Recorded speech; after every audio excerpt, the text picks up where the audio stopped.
There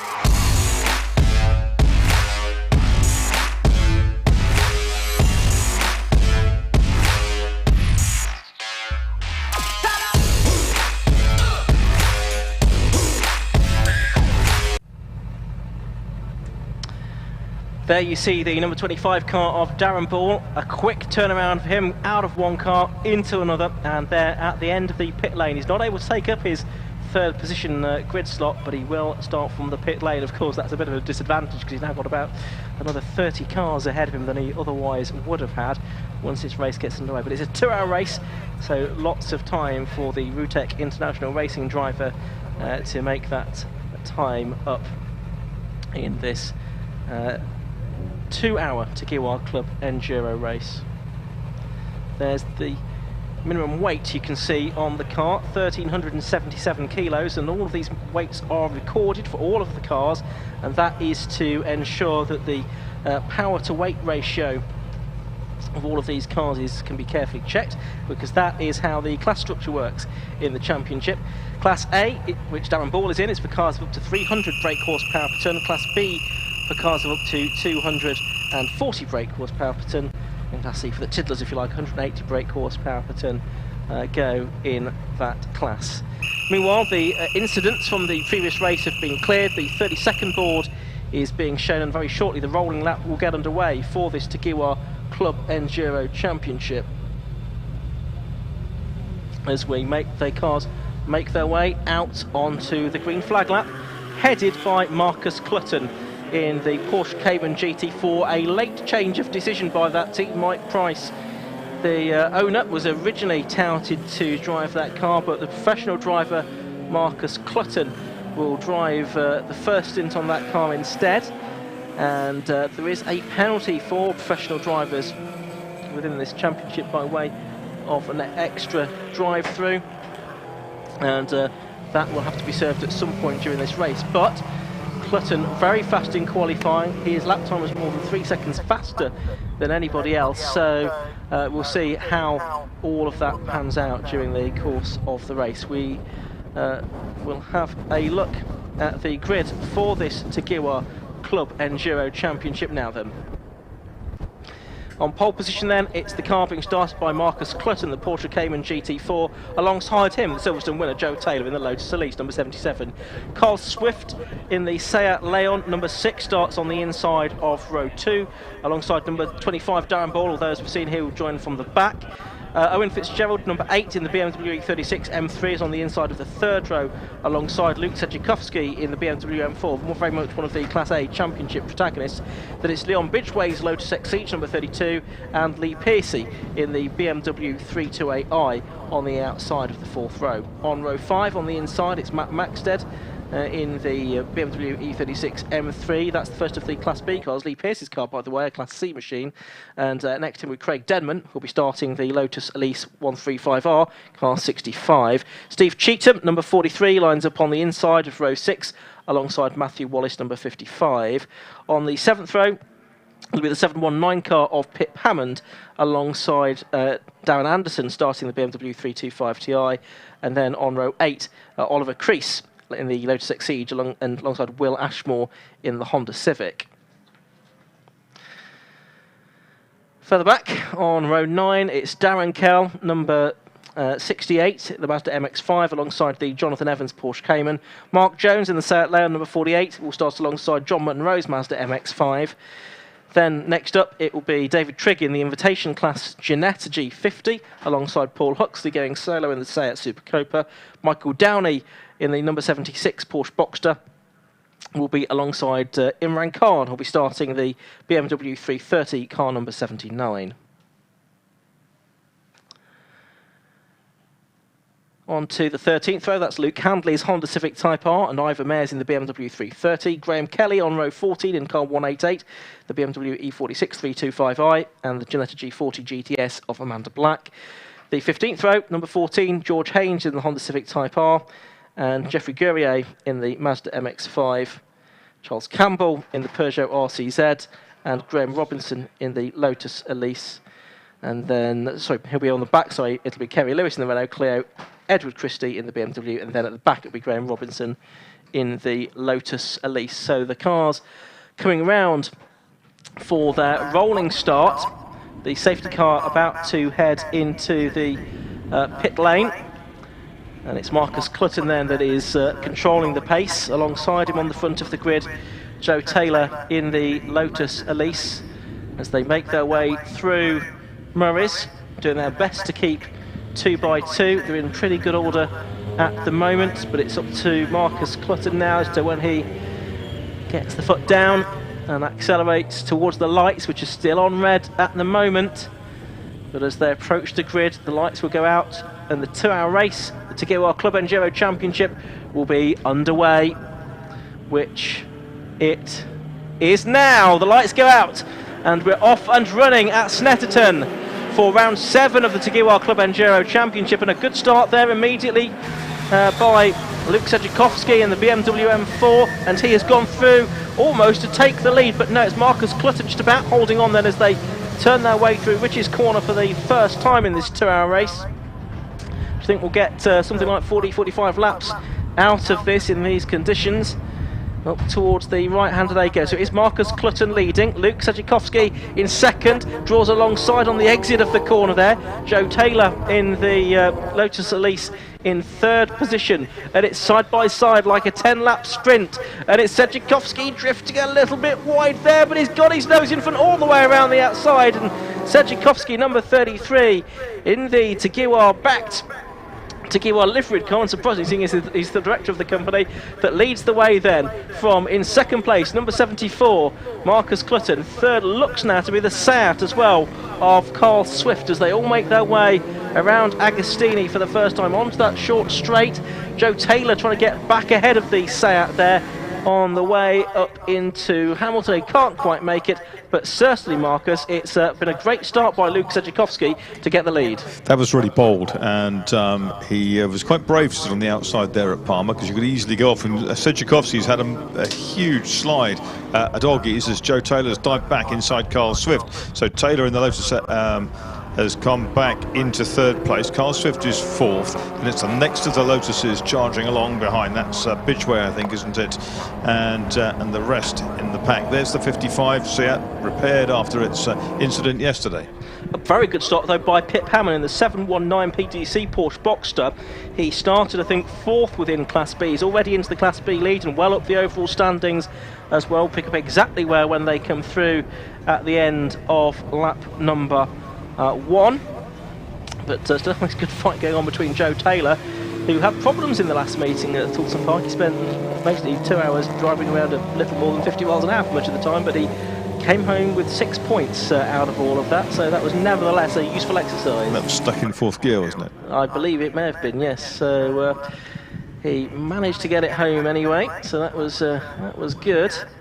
So there is the car of Carl Swift just ahead of him, the car that they've switched to for the final few meetings of this season, having started the season, that team in the Aerie Motorsport Honda Civic. End of lap 1 then, and it is Sedzikowski that comes through in the lead. Marcus Clutton is in second place, Carl Swift is third, Joe Taylor in fourth position, in fifth Leon Bidgeway in the Lotus, sixth is the Owen Fitzgerald BMW, and Pip Hammond seventh, leading Class B, but also importantly there, Steve Cheetham has moved up to second place. So the two Boxsters there, just in shot first and second, and just behind him as well, another Class B car, Matt Maxted in that older shape, E30 BMW as well. So that's certainly one to watch. That's just ahead of the 55 car of Matt Wallace, which was damaged yesterday in a start line shunt in the road sports race. But look at this, side by side for the Class B lead between the two Boxsters. The former Porsche 924 champion Steve Cheetham gets ahead of one of his successors, Pip Hammond, and takes the lead there in Class B. So number 43, Steve Cheetham there, getting the lead away from Pip Hammond. And the lead has changed as well up at Agostini. I can see it's Marcus Clutton that has gone through. There he is. So number 74, Marcus Clutton, the green Porsche, has now taken the lead. So lead changes in Class B and Class A almost simultaneously there. Yeah, Clutton, very experienced racer in the green car that won yesterday's road sports race in the hands of its owner, and that of course is Michael Price. But the Joe Taylor battle continues. The battle's in the boxes. Cheetham and Hammond is there as well. We're right behind them. It looks like it's Maxted, I think, isn't it, in 83? Yeah, not Starkey as shown on your screen, but it's Matt Maxted in that car this weekend. The way this Club Enduro works is that teams can enter a number of drivers, or register a number of drivers at the start of the season that can race on a rotational basis, if you like, during the season, depending on their availability and such like. Certainly, I think a lot of these teams have used now 3 or 4 drivers during the course of this season. There is the number 8 car, the Owen Fitzgerald machine, the 36 M3, just ahead of Leon Bidgeway. Had a good run from the back of the grid in yesterday's road sports race, up I think to about 6th or 7th place it was in the end. So he went pretty well, demonstrated some good speed, but that car's not always had the reliability that he would have liked. The driver that started out in the MSV Track Day Trophy on Bidgeway a good few years ago before switching to what was MR2 Super GT for a little while. That morphed into road sports and then that into Club Enduro. So 2 laps now in the box, and it's now Marcus Clutton leading by 2.8 seconds from Luke Sedzikowski. Joe Taylor in 3rd, Carl Swift in 4th, Fitzgerald 5th, Bidgeway in 6th. And then we've got the Class B battle coming through, and it's not so much of a battle anymore because Steve Cheetham in number 43 has put some daylight between himself and Pip Hammond to the tune of about 1.2 seconds as they go on to this 3rd lap of the race. Class C at the moment, well, that is being led by the Anderson BMW, number 192 in 15th position, from Darren Kell in 2nd and Lee Piercy in 3rd position. That last lap through, places 1, 3, 5 and 7 all changed as the order shakes itself out. 1 or 2 spots of rain occasionally appearing on our camera lenses, but not quite sure whether that's just something kicked up by the race cars in some places. But there is the green Porsche, which is the Cayman GT4 Club Sport of leader Clutton. Here's a tussle, and that's Darren Ball, isn't it, in the 25.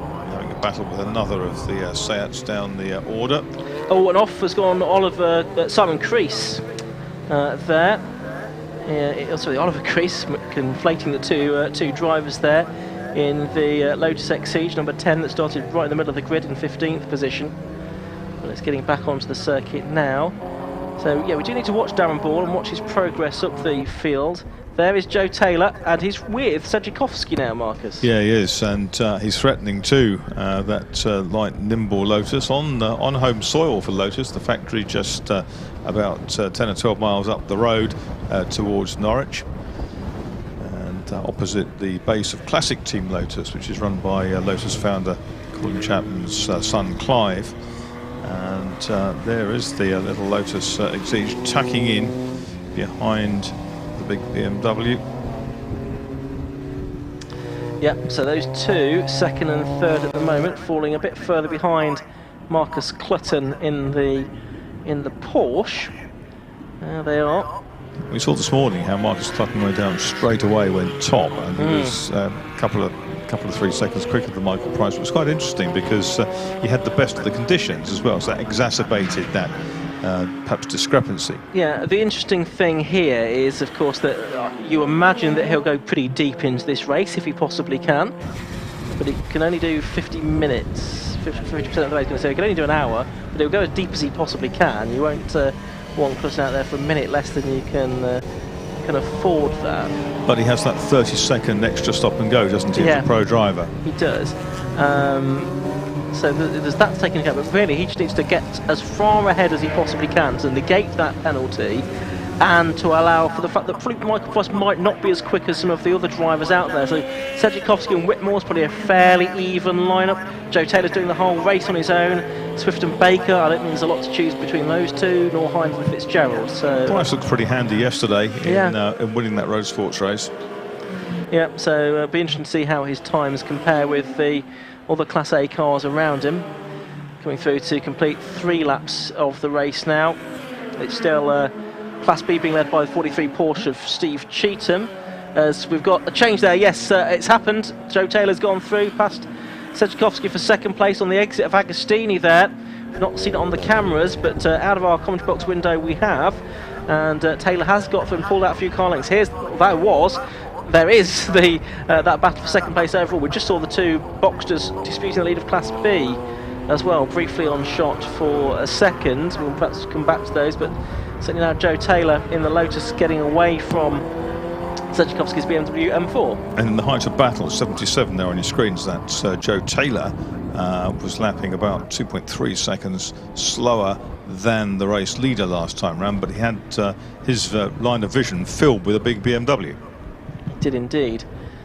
So there go those two. Fourth place car is that of Carl Swift at the moment. That's just coming through in towards Brundle and Nelson now. Fifth is still Owen Fitzgerald in the 36 M3, and then sixth is Leon Bidgeway in the Lotus Exceed. Then the next cars through are those scrapping for the Class B lead. And actually Pip Hammond has narrowed the gap, I think, to Steve Cheetham again. Steve Cheetham had a lead of over a second. It looks like it's less than that now.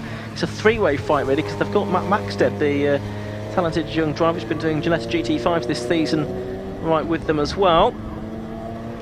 So that's going to be a good fight in Class B. Steve Cheetham, though, where he needs to be if he wants to try and wrap up the championship before we go to Silverstone in a few weeks' time. He would have hoped to have done so at Alton Park last time out, but there was an incident and his car ended up cramping rather badly into the pit lane, as I recall. So Cheetham was ruled out there on his home circuit, which would have been a disappointment to him. But good little scrap this going on. The two Boxsters and the BMW of Maxted, the Gas Shocks liveried car there. We're about to go up over the line with about 11 minutes of the race gone to complete 4 laps. And those 3 covered only by about 1.5 seconds. The car behind them is Matt Wallace in the Seat. Just looking to see Class C, I think, yeah, the Class C car leading car has just come through, the Anderson BMW. And I think it's still going to be James Kell, Darren Kell at second in that car. Oh, and possible challenge there into Wilson as Pip Hammond goes very deep into the corner. Probably deeper than he wanted to, and now Matt Maxted has gone through, although he'll get the lead back on the exit and on the way down towards the left-hander at Palmer. Oh, and Carl Swift from 4th place has got off the circuit at Agostini and is splashing his way through the mud. It looks like there is a broken suspension there, so whether he's hit something or not, I'm not quite sure, but that car is not going to drive in a straight line. It might be okay. It was just got a big lock on there. Almost looked like the suspension was damaged, but that car will need to visit the car wash before its next event. Certainly, if nothing else. Yeah, it probably was just a big lock on as Carl Swift tried to get back on the circuit. It all looks fine now. Quite a heavy camber on those cars as well. He's back behind Leon Bidgeway now, isn't he? So Bidgeway's gone up to 5th place. Swift from 4th to 6th. Yeah, he has. So there's a change. That's the 16 car going through. That's the car being driven by Paul Huxley this weekend. The number 16 Class A Seat Cope, the black one. There's Michael Downey, number 76, going through shot. And there is the Class C Championship leader going through the shot. That's Emma Khan in the burgundy coloured machine. Now Carl Swift getting back on terms with Bidgeway now as they head towards the bomb hole. Not too far behind Fitzgerald either at the moment. Clutton's just done the best lap of the race, a 2:32.34. He's not pulling away that quickly though, by about 1.6 seconds from Taylor on that lap. So that rate of progress is not enough. We're already 13 minutes into the hour that he's allowed out of there. I guess not getting the lead off the line has sort of blunted that. He would have hoped to have got away cleanly and built up a bit of a lead straight away, but he's not been able to do that. There's the Exige of Bidgeway being attacked by Carl Swift on the outside into Ridge's corner. Swift tries to go around the outside and he makes it work. So Swift goes through and reclaims 5th position on lap 6 of the race. I see that Pip Hammond's lost another place now, but it's to a Class A car this time. So Matt Wallace Seat has gone through. So after what was a very promising start for Pip Hammond, he has gone backwards again within Class B, down to 3rd within that class and 10th place overall. Driving solo now, which wasn't the original plan.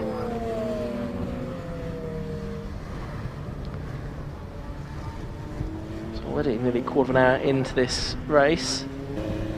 Class C still being led by Anderson in the 192 car in 14th position overall, from Darren Kell, 68 in 18th position, and 3rd within that class at the moment is still John Munro. Well, it's Nick Dougal out in that car at the moment, I think. No, it was John Munro that started, I beg your pardon, in the Mazda MX-5, so he's there in 3rd. No, he is not. He's just lost a couple of positions. In fact, that car has come through late. It's come through late, so Lightstead has gone up to 3rd, and Graham Kelly has gone up to 4th position within Class C.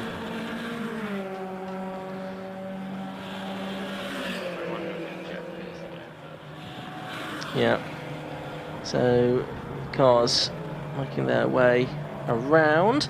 I can see Pip Hammond trying to get back on terms with the Seat from the class above it as they make their way through Oggies and onto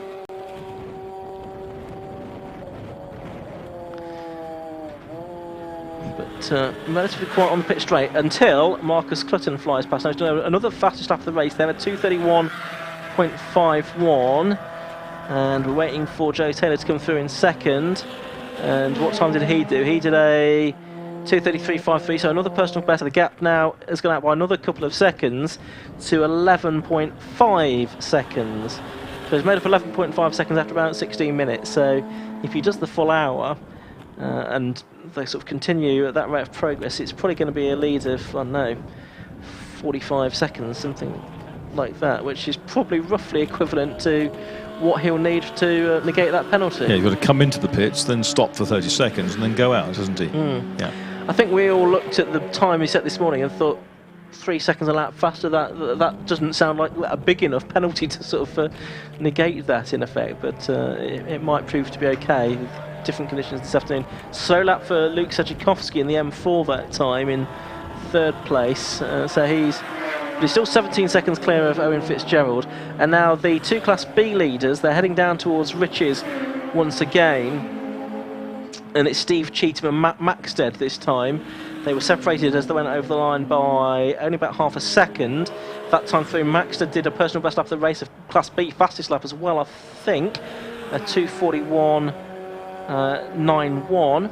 So he took about a second and a half out of Cheetham that time through. Those two up at Wilson Hairpin now. In fact, now coming back down towards Palmer, the left-hander, and it is still very close between those two.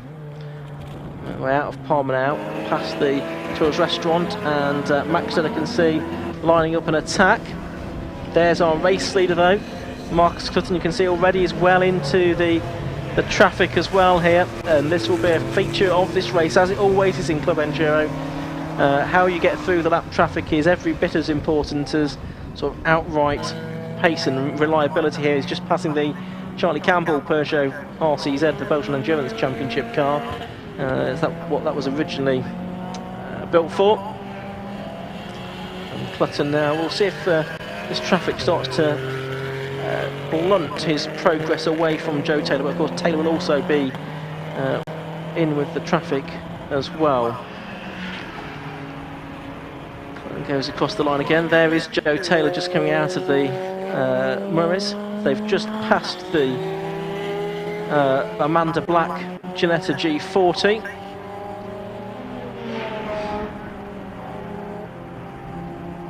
As they make their way through that.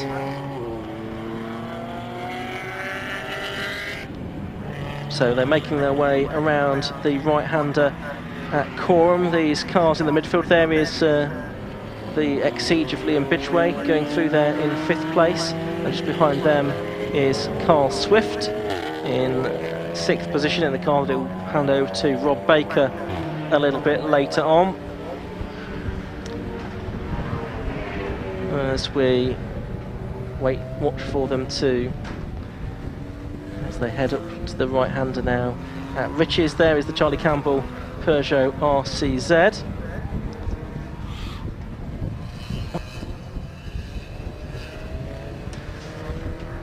So there is the Amanda Black Ginetta. And there is Steve Cheetham now with Matt Max alongside of. This is out of our commentary box window. Those two are absolutely side by side as they went past our commentary box and in towards the right-hander. There they are again, and it's Maxted now. Look on the inside of Cheetham for the Class B lead as they go into the Wilson hairpin. Absolutely level the noses of the two cars, and it's Maxted now in the BMW that's gone through to take the lead away from the Lodge sports car of Steve Cheetham, number 43. So change there. They've got the Class A car of Matt Wallace, which in theory should be a bit quicker, right behind them as well. He's just been gradually hooking himself onto the back of those two. He is lapping faster than them. They've probably been a little bit preoccupied with each other, but we'll see if Matt Wallace now in that Seat can blast past. He's showing that with his brother Simon, who both started out racing in Toyota MR2s with the 750 Motor Club, and then they moved into well, they went their separate ways. Simon went into Honda Civics and Matt went into the M3 Cup, which ran with the 750 Motor Club for a couple of seasons. They can see Darren Ball. Now, if you remember, he started at the back, having been out in the previous race. He's up to 13th place now in the number 25 BMW M3, so he's going pretty well. And there is Steve Cheetham, number 43, long-time competitor in Porsches. 2005 Porsche 924 champion, but he's been raced this car for a while. Oh, and off the circuit there, between Brundle and Nelson, had briefly been Leon Bidgeway. Now, has that dropped him back a position behind Carl Swift, possibly? Yeah, we think it has. Yeah, there is Carl Swift further up the road, so he's dropped back to 6th. And Joe Taylor lost a lot of time, we can see, in traffic that time through as well. Our second place man lost about 4 seconds to the race leader.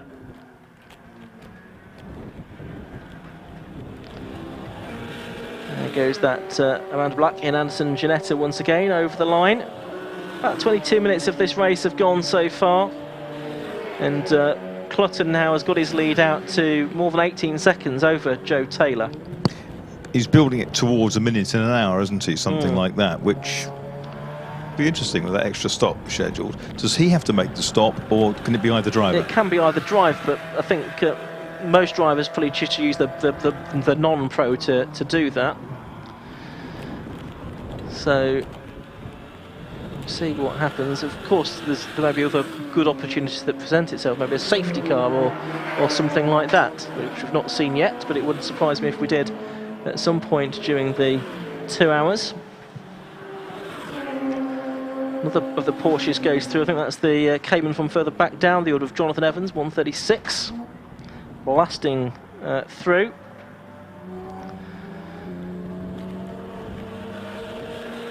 So still Class B being led now by Matt Maxted, and Class C being led by Anderson in the BMW. But let's go down to the pit lane now and hear for the first time during this race from Matt Suckling. Yeah, thanks, Ian. Down here, one of the drivers who's not in the car at the minute, which is the number 73 machine, which is John Monroe. John, great to have you here. Previous experience for you, of course, you were the Max 5 champion a few years ago. You're still in a Mazda, but something slightly different now. Yeah, absolutely. I seem to have made my way into Mazdas everywhere I go. I just can't seem to avoid them, but they're good fun. And this is obviously a different thing to Max 5, to Super Cup, but absolutely loving the endurance racing. The team aspect's huge, and yeah, really having fun with it.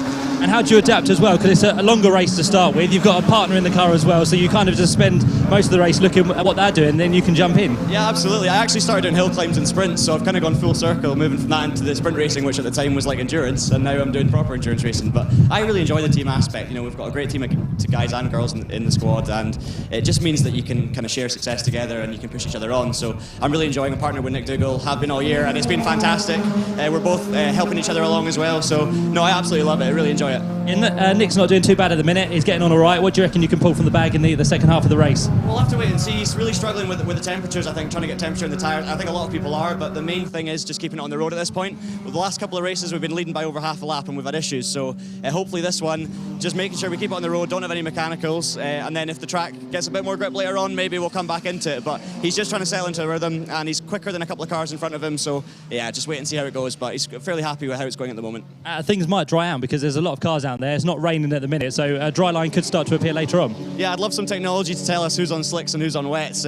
We obviously started on wets just because we wanted to be safe. I think a few people went for slicks, but given the conditions, I think it's touch and go. So if it keeps on drying, we might do a quick pit stop. We've got an incredible team, probably one of the fastest in the pits in the whole paddock for pit stops. So if we can maybe, if it does keep drying out, we might put the dries on, have a good pit stop. But yeah, well, it's a long race, so we're feeling quite optimistic in the long run. But we'll see how it goes. Are you doing an hour each as well?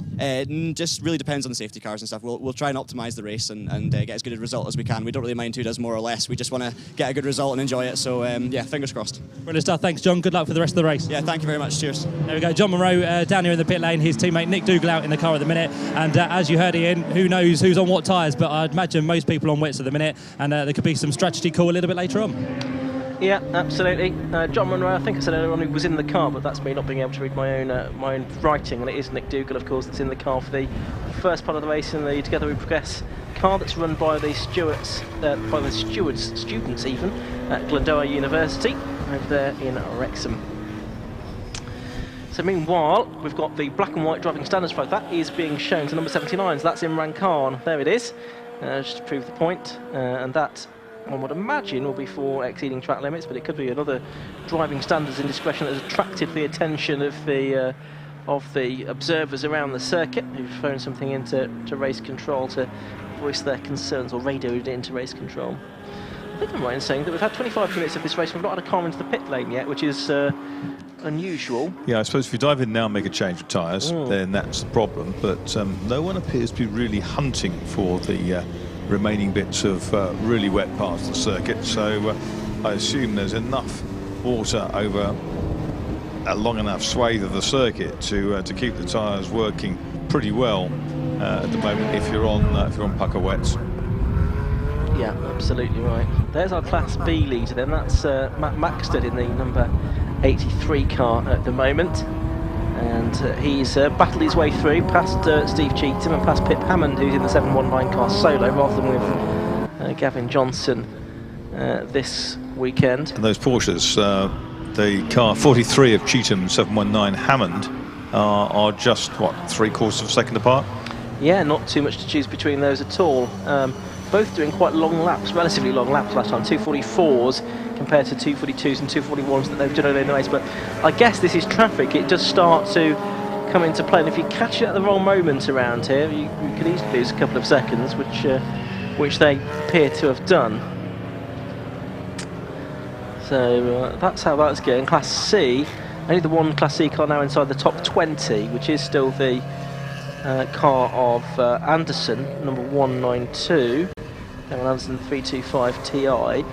So second, I can tell you, within that class is now Graham Kelly, number 188, and then Darren Kell, number 68, in third position within Class C. There's the invitation class Ginetta just going through a shot. David Trigg at the wheel of that one at the moment.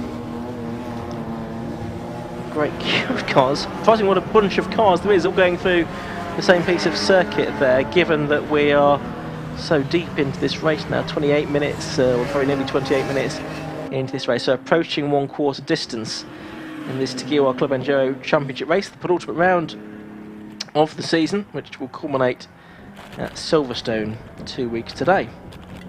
Cheatham's made a little bit of ground, but that was he was overtaken by Darren Ball, who is closing rapidly on the 46 car of Ashmore and Taylor, and Matt Wallace in the Swift. Darren Ball lapping in 2 minutes 40 that time, quicker than the three cars ahead of him. Yeah, he's done a best of a 2:37, hasn't he? Which is faster than all of those three Class B cars, whose best are 2:40s and 2:41s, and on a pace with the likes of Leon Bidgeway. So, but sort of probably reflecting his rightful position of about 6th or something like that. He did actually qualify 4th on the grid, but of course unable to take up his grid slot because he was in the previous race, and he couldn't get from one to the other quickly enough. And of course, driving solo as well. If he'd been in a two-driver effort, then they could have arranged it for the other driver to have started. But Darren driving solo It made it all the more entertaining though, cutting through the traffic. Just saw there the Darren Kell car going through shot, and actually may well have been right with the Graham Kelly car. Yes, I think he was just passing the Graham Kelly car for second position within Class C there. That was the green Mazda going through. I think, by the way, it's Jeff Piercy, probably rather than Lee Piercy, that has started Yes, the it is Jeff Class C Piercy, car. yeah. Which is, again, not what I've got written down. My fault.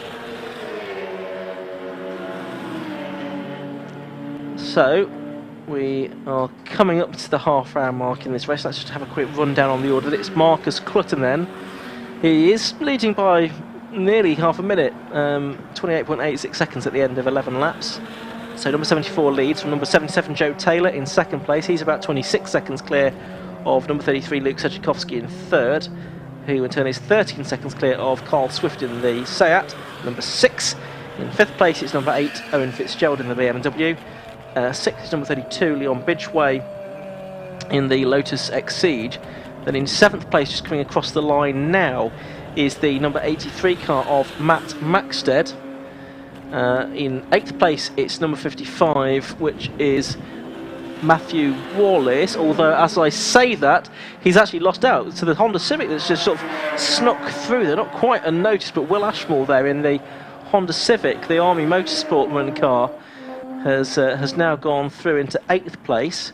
We heard from Farad Darva, who was out yesterday in the Armed Forces Race Challenge. I think he's also looking to come out in Club Enduro next year to sort of make a two-car effort for Army Motorsport next year. So Matthew Wallace now 9th on the number 55 car, 10th is number 25 Darren Ball, and then the second Class B car of Steve Cheetham now has a few Class A cars in between him and the leader.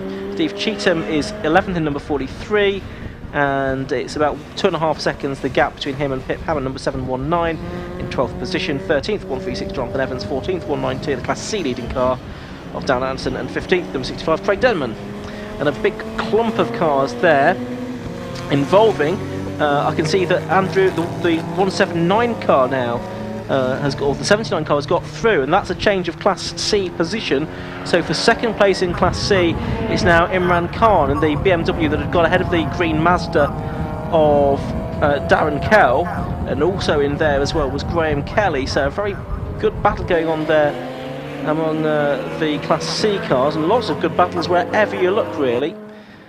That's the Taylor, the Jones and Taylor Seat just going through and over the line.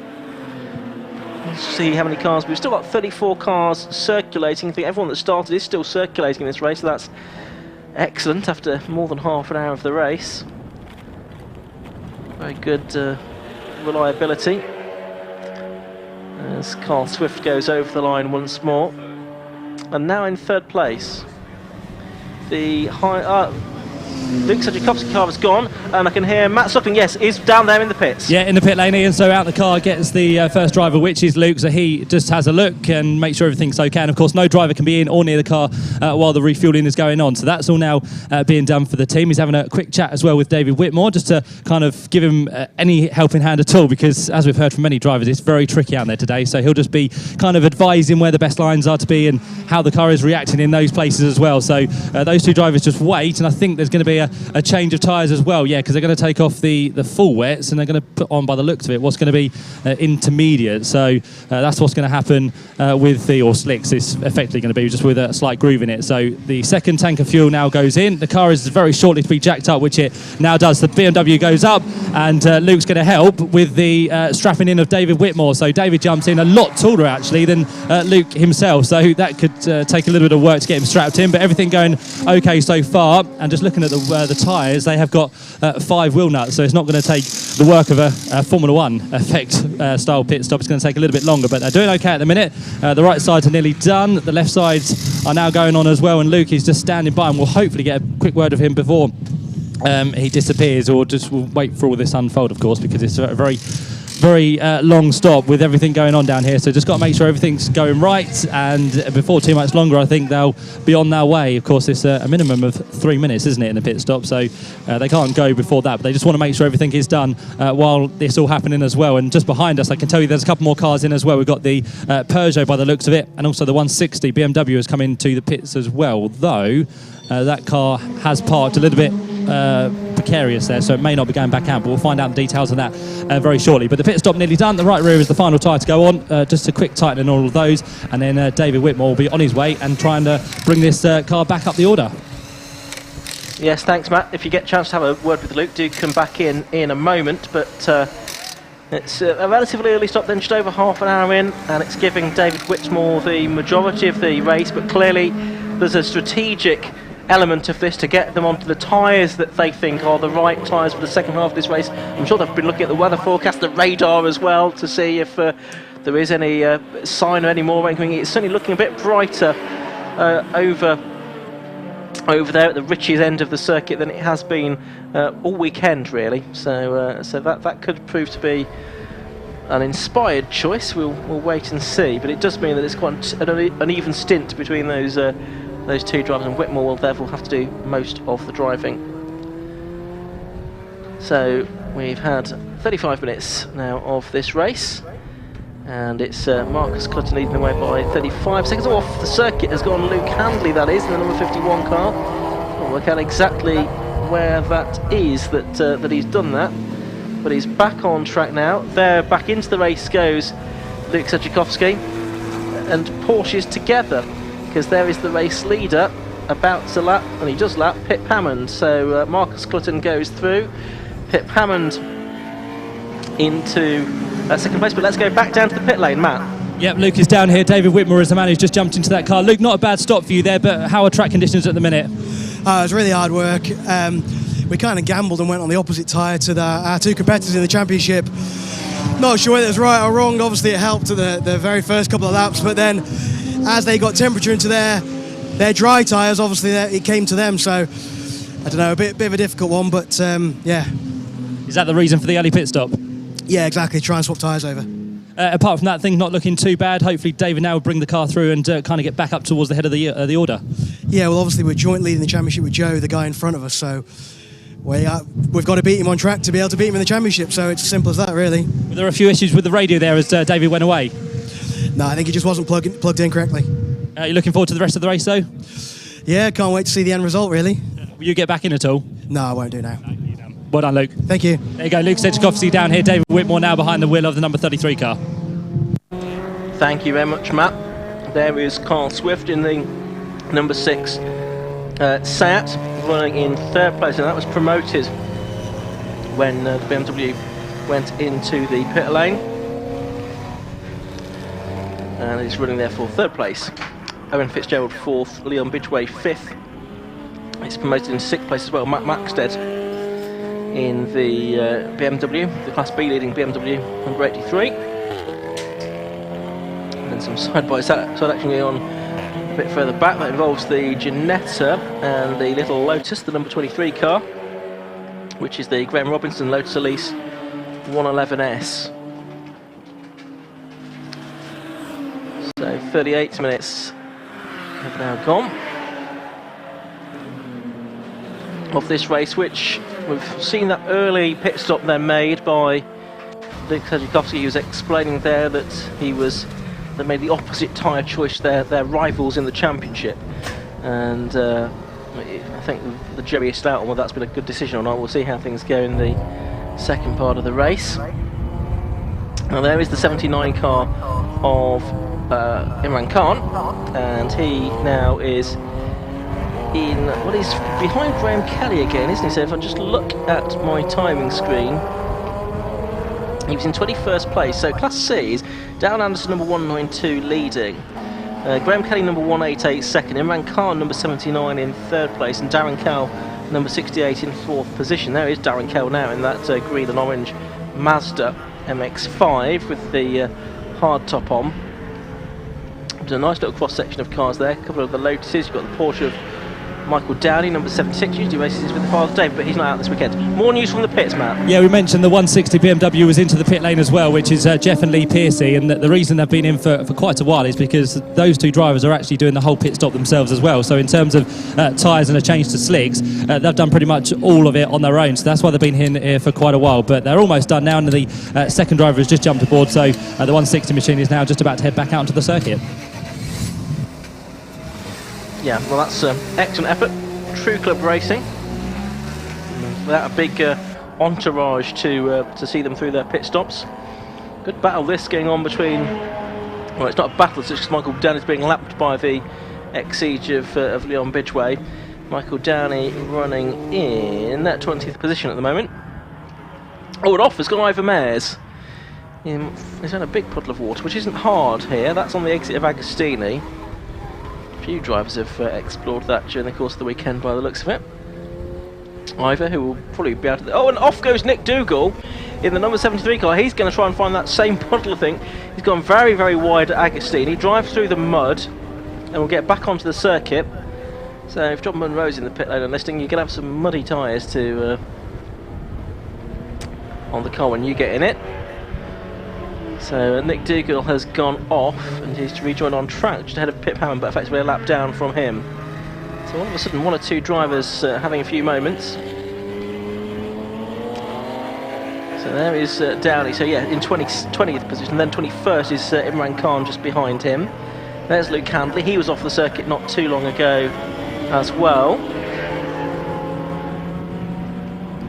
But Owen Fitzgerald in 4th place, catching Carl Swift at the moment. He was over a second quicker last time through, and there's just a couple of seconds between them now. Yeah, 2:32.75, personal best lap time last time through. Meanwhile, Cluson's lead is now up to just about 40 seconds in 40 minutes, so yeah, it is roughly a second a lap, or second a minute, second every sort of half a lap roughly that he's making up. Darren Ball is up to 8th place now. Just saw him flash through shot on the way out of Murray's in the number 25 car, having started from the back. And he's lapping consistently now with 2:37s and a low 2:38 that time through. So he's going pretty well there. Still Class B being led by Matt Maxted, and he's got quite a big lead now over Steve Cheetham. So interesting, we've got in both classes the sort of both classes B and C, the championship leaders not in the leads today. Cheetham 2nd in Class B and Imran Khan 3rd. Just having a look to see how that would affect the championship if things finished like that. That would mean that no, the championship would still be alive if it finished that way in the classes. Right, a 5-second penalty is now being shown to somebody, so that's probably for exceeding track limits. Now the only car that I've seen getting a warning flag so far is the 79 car, so I don't know if it's 79 that's getting that penalty. It's not being shown on the electronic screen on the gantry, so maybe Matt down in the pit lane can see if that is the number 79 car that board's being shown to, and if it is he can let me know.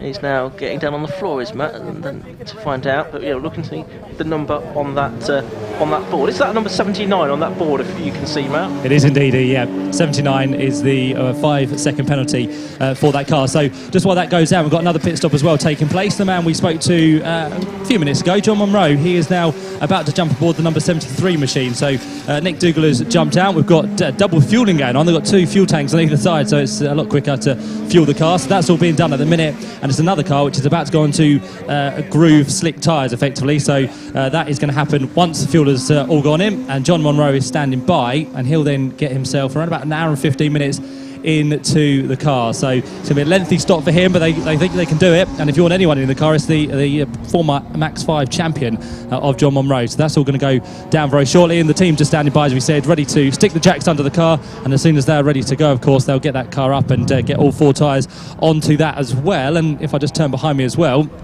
I can tell you that there's another car coming down the pit lane. It's one of the Seat Leons as well. So into the pit has now come the number what's going to be 48 car by the looks of it. So Mark Jones and Rob Taylor are about to do possibly a pit stop, although that car is very slow into its spot in the pit lane. So I'll just find out if there is some other issue with that. But they are the 2 cars in the pits at the minute. We've got the 3 Porsches fairly close together on track, Ian, haven't we? We've got Cheetham, Evans and Hammond, different eras of Porsche. There's about 13 seconds between them. Yeah, and it's Evans that's now ahead of Hammond as well, so that's changed during the course of the last 2 or 3 laps or so. And Evans in the Cayman rather than the Boxster, and yeah, they're just passing the pit lane now. Well, I say they're passing the pit lane. No, Pip Hammond is still there. He's lost quite a lot of time. I wonder if Pip Hammond has got a problem. Let's have a look at his lap time. Yeah, his lap times are getting longer, aren't they? 2:44s for him that time. I don't think that his Boxster is quite on song. It had a great start to the race, but it's now falling off a little bit. There's that 136 car of Jonathan Evans then that's moved up the order. So that's a newer generation car, isn't it? That's a Cayman S. He was the Class 2 champion in Porsche Club last year, also done some racing in Britcar and GT Cup. He was the Class B winner at Donington in the 2016 Club Enduro race there as well. So he's done a bit of Club Enduro before, but he's not been a regular in the championship. First outing for him this season with this particular category. Just going past the finish line there, in the commentary box was Owen Fitzgerald, who actually was a slow lap from him, lost about 3 seconds or so. Yes, he'd been about 2.5 seconds behind the Carl Swift Seat for several laps, and that's just dropped him back a little. Yeah, so maybe some traffic, maybe a mistake for Owen Fitzgerald as we get towards halfway through this race now. 45 minutes have gone by, so what's that, 3/8 of the way through. And there's the 55 car of Matt Wallace, running in 9th place overall. And what I can see from our window that John Munro's car, the Mazda, is now going back out into the race as well. And the pit lane exit looks very slippery with lots of rainbows in the fluid there. There's Wallace turning his way through Brundle, and Nelson, as you can see on your screens, is just behind on the road. I think that was the Joe Taylor car, so but we're a lap behind that. You can see Wallace with the window open to avoid the car steaming up, which it will be less of a hazard now than it was earlier on when we've got the rain teeming down as well during the early post-lunch races.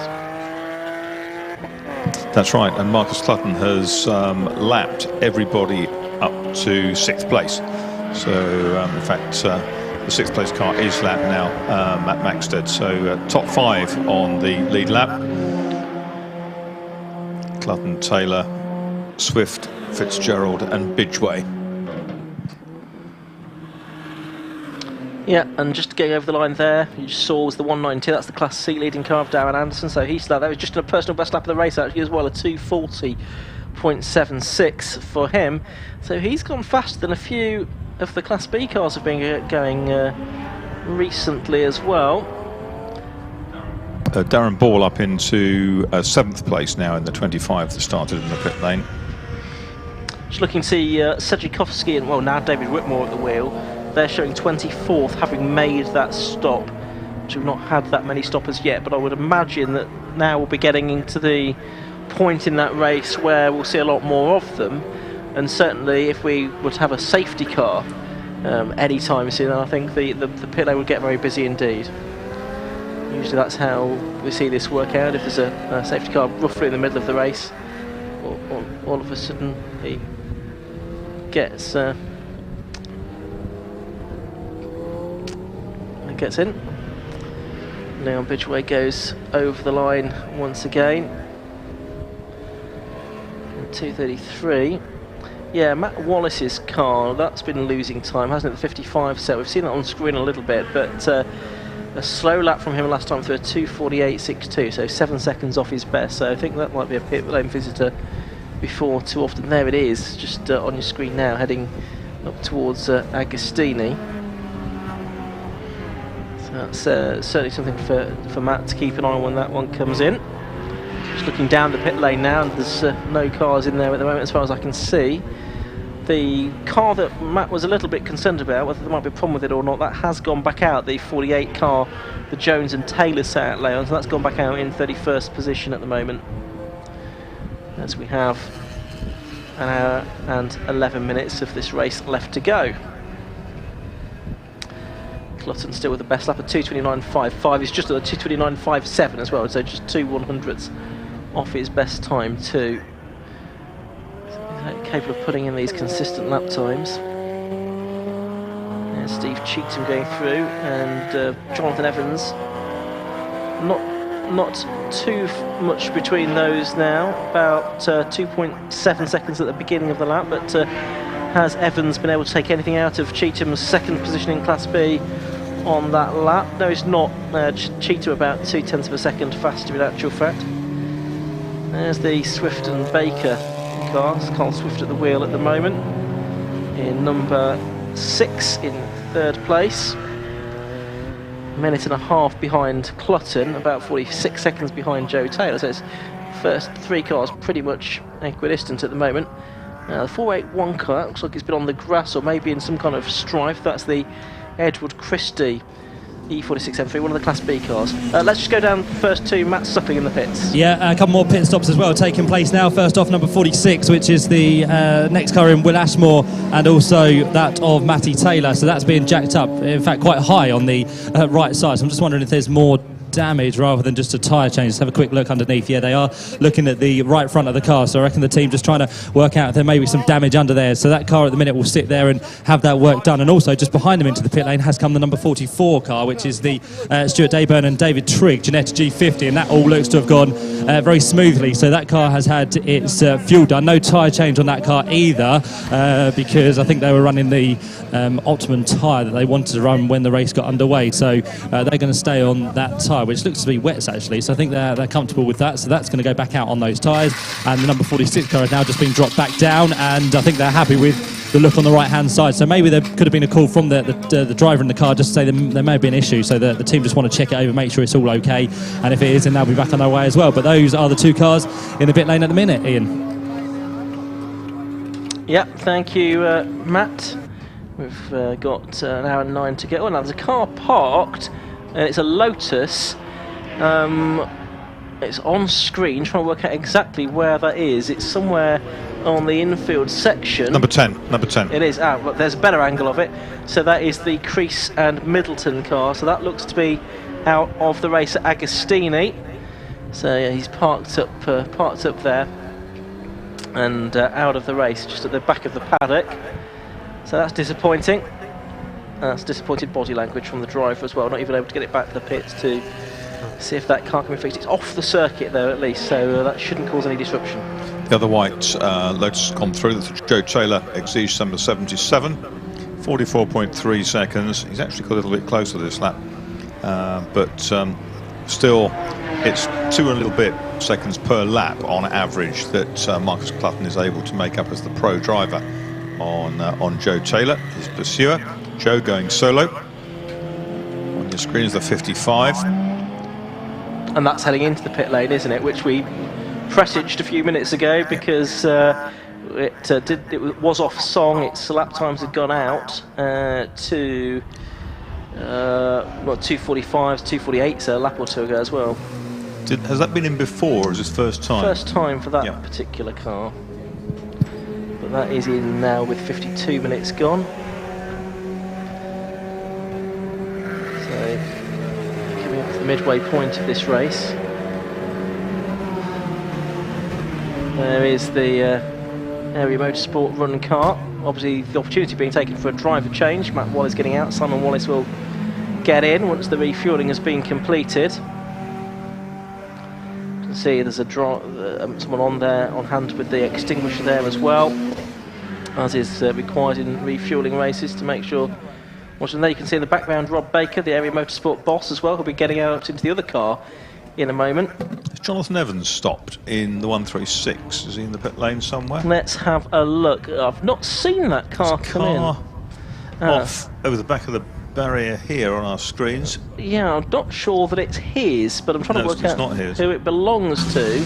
Let's go down to Matt there in the pits. Yeah, Marcus, you're right. 136 is into the pit lane, so the Jonathan Evans car is currently having a pit stop, so all looks good with them at the minute. Just doing the refueling down the far end of the pit lane, and I don't think they're going to do any change of tyres at the minute by the looks of it. So they looked good to continue on the tyres they were on, and the car you've just been watching as well, the number 55 machine, as you mentioned, just doing that pit stop as well. So Matthew and Simon Wallace, things going okay for them. Fuel has been done, and in terms of the tyres, what they're going to do, I think they're going to switch to, they're going to switch back track 2 Groove Slick. So they're going to take the full wets off, and Groove Slicks will go onto that car. So that's going to be, again, a good decision for them.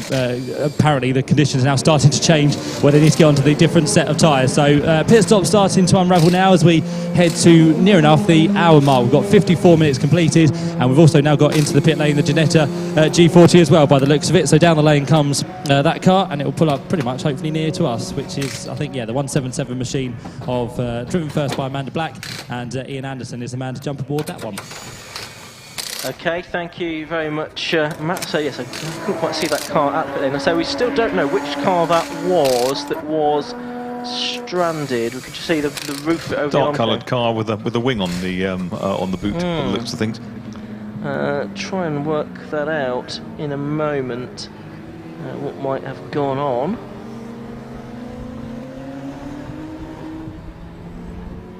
So cars we've lost by the looks of it. Well, the only one I think we've definitely lost is Charlie Campbell in his Peugeot RCZ. That seems to have gone missing. We think as well now the Middleton and Crease Lotus is out as well, but I think everyone else still circulating in some way, shape or form.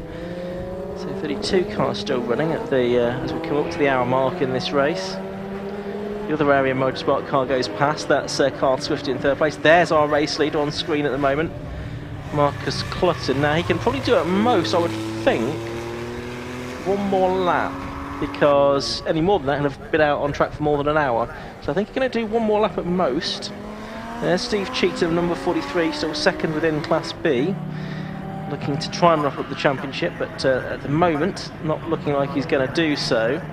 So we've had 55 minutes of the race, Ian, and I reckon that Joe Taylor's done very well to contain Clutton to within 45, just over 45 seconds. Yeah, I mean that gap had been going at about a second a minute. It's now stayed at 45 seconds for a few laps now. That's right, and the Porsche has to make that extra stop in the second half. Yeah. The dive in, stop for 30 seconds and go. Yeah. And that's going to take all of 45 seconds, isn't it? Yeah, if not a little bit more, I would think, to do that with the pit lane speed limit in place. So I'm not quite sure that 60 clicks, isn't it? Yeah, Marcus Clutton has done enough there.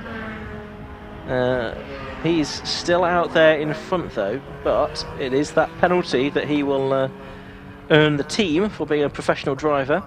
Ex-British GT front runner, of course. That will harm the overall prospects of the team possibly on this occasion. Mike Price to get in for the second half of the race. And lap times now are looking a little bit faster than they were this morning for practice. Is that? I think it might be the Ginetta that's had the moment and not come through again. I'm just going to have a look to see if that makes sense. Yeah, the Dayburn and Trigg number 44 car hasn't been seen for a little while. So I think that's the car that we can see stranded driver there. with a yellow and blue crash helmet, that's for sure. That's all we can tell. My crash helmet recognition of Club Enduro drivers isn't what it might be, unfortunately. Yeah, we do think it is the Ginetta though, that is lost over there on the exit of Riches. There is another Ginetta.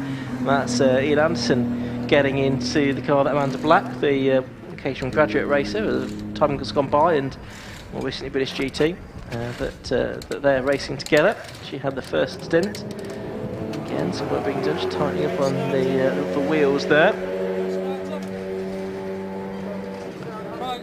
So those two have gone for a pretty even stint, just looking down the pit lane. It's not too busy in there at the moment, so I'm sure Matt will chip in if he's got any significant visitors to report. I expect he'll get a few before much longer.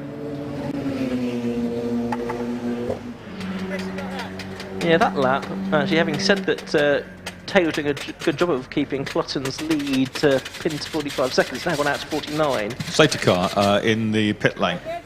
Yes, and safety car on screen. That's for the Ginetta recovery. That will be for the Ginetta recovery, and that, I'm sure, will precipitate a very busy pit lane all of a sudden, because it's ideal timing. 58 minutes into a 2-hour race. I'm sure we'll see lots of cars. Indeed, we are already seeing cars driving into the pit lane, including Marcus Clutton. Now, it'd be good if we can hear from him. Let's go down to Matt for the moment. Yeah, just as you spoke in, the safety car came out and you said there'd be a few cars to come in, which they're now starting to do, so it's going to get very busy indeed. This is the optimum time, of course, under safety car where you don't lose as much time. So, as you said, the number 74 car is now in, so Marcus Clutton to jump out of that one, and it's going to be the teammate to Marcus, which is Mike Price, who stands by. So Mike is just waiting for everything to happen, and in fact Marcus is now out the car with the fire extinguisher. He's the man who is just doing that while the refueling happens in the front of the Porsche, of course, so that's now taking place. I'm just wondering what they're going to do with tyres on this car. I think at the minute they may stay on what they are on, because there's no real kind of movement for tyres, and they are on, by the looks of it, full wet, so they're going to be confident to get to the end of the race on them. Number 14 has also come in as well, which is the Mark Lloyd and George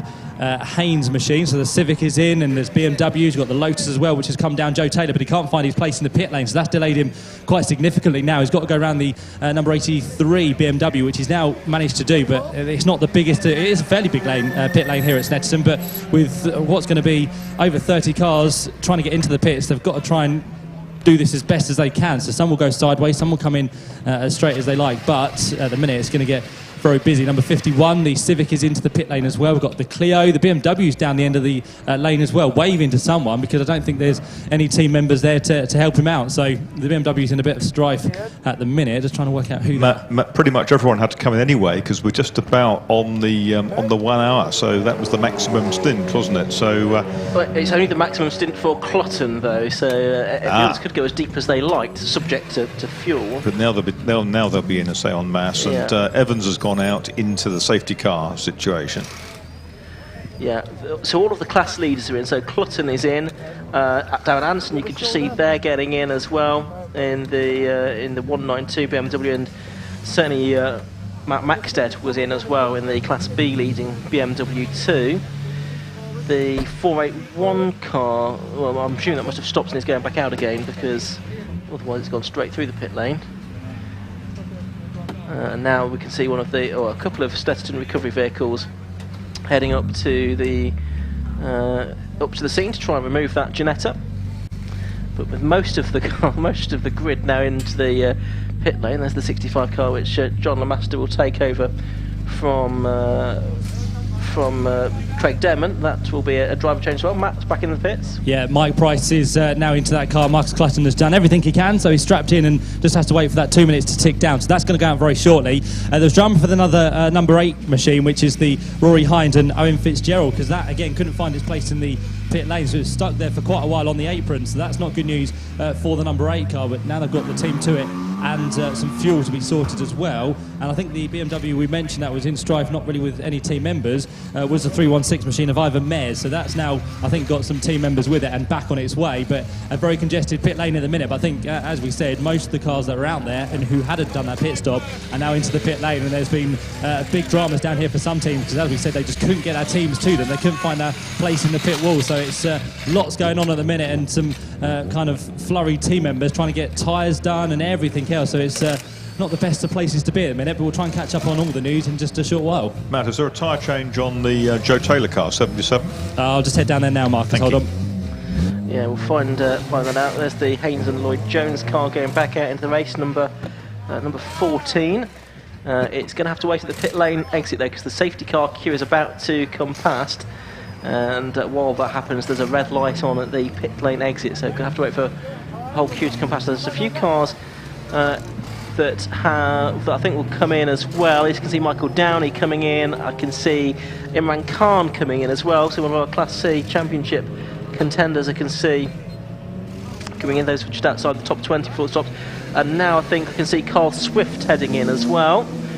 Joe Taylor's back out again, Matt. Yeah, he is. I think he stayed on the same set of tyres, because there was no tyres standing by, and he's on slicks. So he's been on slicks for the whole race so far, has Joe Taylor. So that was just the minimum 3 minutes he had to serve. So he is now back on his way. So I think he did pretty well from that pit stop. So good stuff for him. They did. They unlocked quite a lot of performance by putting slicks on at the end of the practice session. He found time at that point, although Clutton had gone a lot faster. And he was confident that would be the way to go for the race, apparently. Quite interesting. Number 65 has actually chose to put wets on rather than slicks. So John Lemaster has gone for wet tyres now for this next in. And as you mentioned, Ian, as well, the number 6 car of Carl Swift has come into the pit lane, so it's Rob Baker very shortly to jump aboard, but it's fuel to be done on that car first, and they've gone with slicks in the opening sequence of this race as well, so they won't, I don't think, change tyres. They'll stay with those slicks for the rest of the race, and that's probably why they're off the circuit at Agostini in the early stages of this one.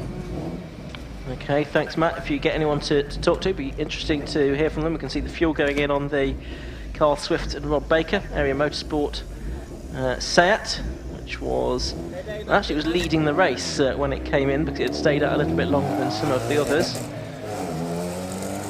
So still that recovery going on between Riches and Wilson Hairpin as John Lemaster heads out in his Lotus.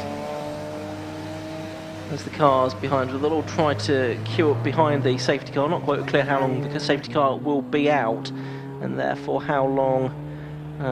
Oh no, yes. So straight in has come Michael Price to serve his penalty. So I can see Marcus Clutton down there to watch out for that 30-second penalty taking place. The team timing it, making sure that he's serving it okay. Now, marshals are suggesting something to him. Matt, down there in the pit lane? Yeah, quite a lengthy pit stop here by the looks of it for number 43, which is Steve Cheetham, of course. He's one of the men in terms of the championship who's doing very well and needs a good result here at Snetterton. Not too sure what they're doing with the tyres, because on one side of the minute they've got wets, on the left-hand side they've got slicks. So this is really not going to plan for them at the minute, because it's taken a long, long time. So now they're back onto the right-hand side of the car. It's just one wheel to be done. So yeah, the wets are coming off and the slicks are going on, although the right front hasn't been done yet. So I'm not too sure. There's a bit of confusion probably with the team members here, just to kind of work out what's going on, unless they're just switching round tyres. But there's definitely a wet on the right front at the minute. And Steve, I'm not going to interrupt him because he's still in the focus mind of this race, so he just stands and watches what the team are doing. But we'll try and find word of what has happened and what they are doing with the tyres on this number 43 car. Okay, so that is interesting. Championship contender didn't go to plan at Alton Park. Doesn't look like it's going to plan here at Snetterton either. So we need to wait and see what's going to happen with that Clutton and Price penalty. It looked like they tried to serve it, but the marshals are seeming to suggest that they couldn't do that at that point in time. But they were stopped for about 30 seconds. Yeah, they were. I didn't have the watch on it. But they're a long way ahead really now, because Joe Taylor and the rest of them haven't come round yet with behind the safety car. So the only cars who have completed, cars completed are 24 are Price, started by Clutton, and the Swift Baker car, which is a minute down at 24 laps. Yeah, so it'll take a while to shake out. I think basically everyone has stopped now that matters. I hadn't seen Leon Bidgeway come in the Lotus, but I think he must have done. Yeah, Joe Taylor is a minute and 26 behind in this scenario. And the other car, again, I think he must have been in Pip Hammond. Again, didn't see him, so I didn't make a note of that. So I think that those are the only ones that I was really missing from my list of drivers who hadn't stopped. So this Steve Cheetham pit stop's taking an awfully long time, isn't it? Just as well it's only a one-stop strategy, isn't it? Yes. There is a lot of tyre changing going on, as Matt's been reporting all the way through. Although those that started on dry weather tyres seem to have stayed that way. And probably looking at the skies at the moment, that looks like the right call. Now I think Steve Cheetham, are they going to get him back here into the race finally? He was running second in Class B, of course, and he's heading back out from the pit lane now. Once they all come through again, we'll try and give a rundown on the order, because it's such a long lap here at Snetterton. That will take a while to filter through. There is the Ginetta being recovered, number 44, which had been taken over. I think they had changed the driver on that car, so it was Stuart Dayburn that was driving that in the second part of the race. Albeit briefly before he had that off at Riches, and the car broken. Left rear you can see is damaged suspension wise, and that is why that's needing to be recovered under safety car conditions here. But it looks like they've got it on the flatbed, so they'll be able to take that away quite soon now, hopefully. And it looks like they managed to keep the flatbed actually on the sort of access road, so that's already off the track. So hopefully it won't be too much longer before the race gets back underway. Matt, more news from you? Yeah, but whilst we're under this safety car, it's a good chance to catch up with one of the pro drivers out there, Marcus Clutton. Marcus, great to have you here today at Snetterton. Quite tricky conditions out there in the Porsche. How did you find your stint? Yeah, it was pretty interesting. The first couple of laps where we went on brand new tyres and they just seemed to take a while to come in. I got done at the start quite clearly, and then once the tyres came in and I got into a bit of a groove, found a bit more grip in certain areas of the circuit, then we got some good times out of the car, pulled a nice gap, which was enough to serve the success, the pro driver penalty. We're just in a bit of a dispute about when we've served that, so that'll obviously tell us where we're going to finish, I suppose. But Mike's feeling strong. He won the road sports race yesterday. He's hopefully we can clear some of the cars now in the traffic, and he can bring it home. And that's the price and penalty you have to pay, of course, being a pro driver and a man of your calibre with British GT experience, a few radical races this year as well. You're now here, as we said, with Club Enduro. What kind of brought you to Club Enduro? Did Mike have a word with you and say, come along and help me? No, I've been coaching Mike now for 4 years, and it's cost effective. It's really good. You get lots of track time. It's cheap. It's a good variety of cars and a good variety of skill in drivers. So it's really good for Mike's racecraft. And like I said, we're still learning all the time with Mike at an affordable cost. We can go to other championships and it's going to cost us quite a bit more, which we have done the odd round of. But yeah, coming back here, plenty of track time for not a lot of money. It's brilliant stuff. Marcus, great to have you here, and we'll let you get back and see how Mike gets on. Cheers, thank you. There we go, Marcus Clutton down here. We'll find out, as you said, Ian, how that time penalty went, because they didn't think they served it, or they think they did and maybe not have done, so we'll wait to hear on that one. Yeah, see what's happened there. Meanwhile, green flags waved, race back underway with 50 minutes of the race left to go. Let's run down the order as things stand then. So 25 laps in the book for Mike Price leading this race. He's 40 seconds clear now, having served possibly that penalty. It's ahead of Rob Baker now, number 6, in 3rd place. And now for a minute or so behind is Joe Taylor. As into the pits again then comes Mike Price, so they're possibly going to have another go at serving that penalty now. So we've got Joe Taylor, number 77, is 3rd. In 4th place, number 8, the Hind and Fitzgerald car. In 5th place, number 32 is Leon Bidgeway. In 6th place is number 33, that's David Whitmore. And yes, the Porsche back in to try and serve its penalty again, just to make sure.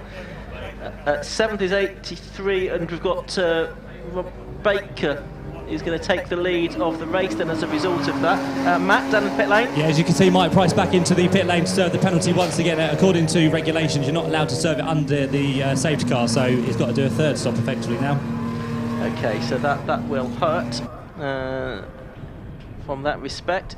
So 7th, Matt Maxted, 8th, Darren Ball, 9th is John Lamaster, 10th, Paul Huxley. Class-wise, Class B being led by Ben Salmon now, having taken over from Matt Maxted. 2nd in that class is now John Lamaster, and 3rd in that class is Pip Hammond, with Steve Cheetham way back now, having had that long stop. Class C being led by the 192 car still, that's Philip Nagel now in the BMW from Andrew Lightstead. They have that 5-second penalty. It's got much consequence at the moment, so 79 is 2nd, and 3rd in Class C is number 68, which is Darren Kell. But it's now Rob Baker that has taken the lead of the race, and well, that extra stop for Price and Clutton could prove crucial. In fact, I'm sure it will. But yes, it's a shame that possibly they hadn't understood the regulations completely when making that stop, really. So a minute and an hour and 12, well, nearly an hour and 13 of this race gone. Baker, Price and Taylor, the top 3 at the moment. Bidgeway's 4th. And just on a personal best lap of the race as well, at 2:31.18. It's Hind. He's overtaken Hind, hasn't he, Rory Hind, in the 8 car. And the next car is the car started by Luke Sedzuchowski, the TEGIWA BMW with David Whitmore aboard it. That is still to complete its 26th lap.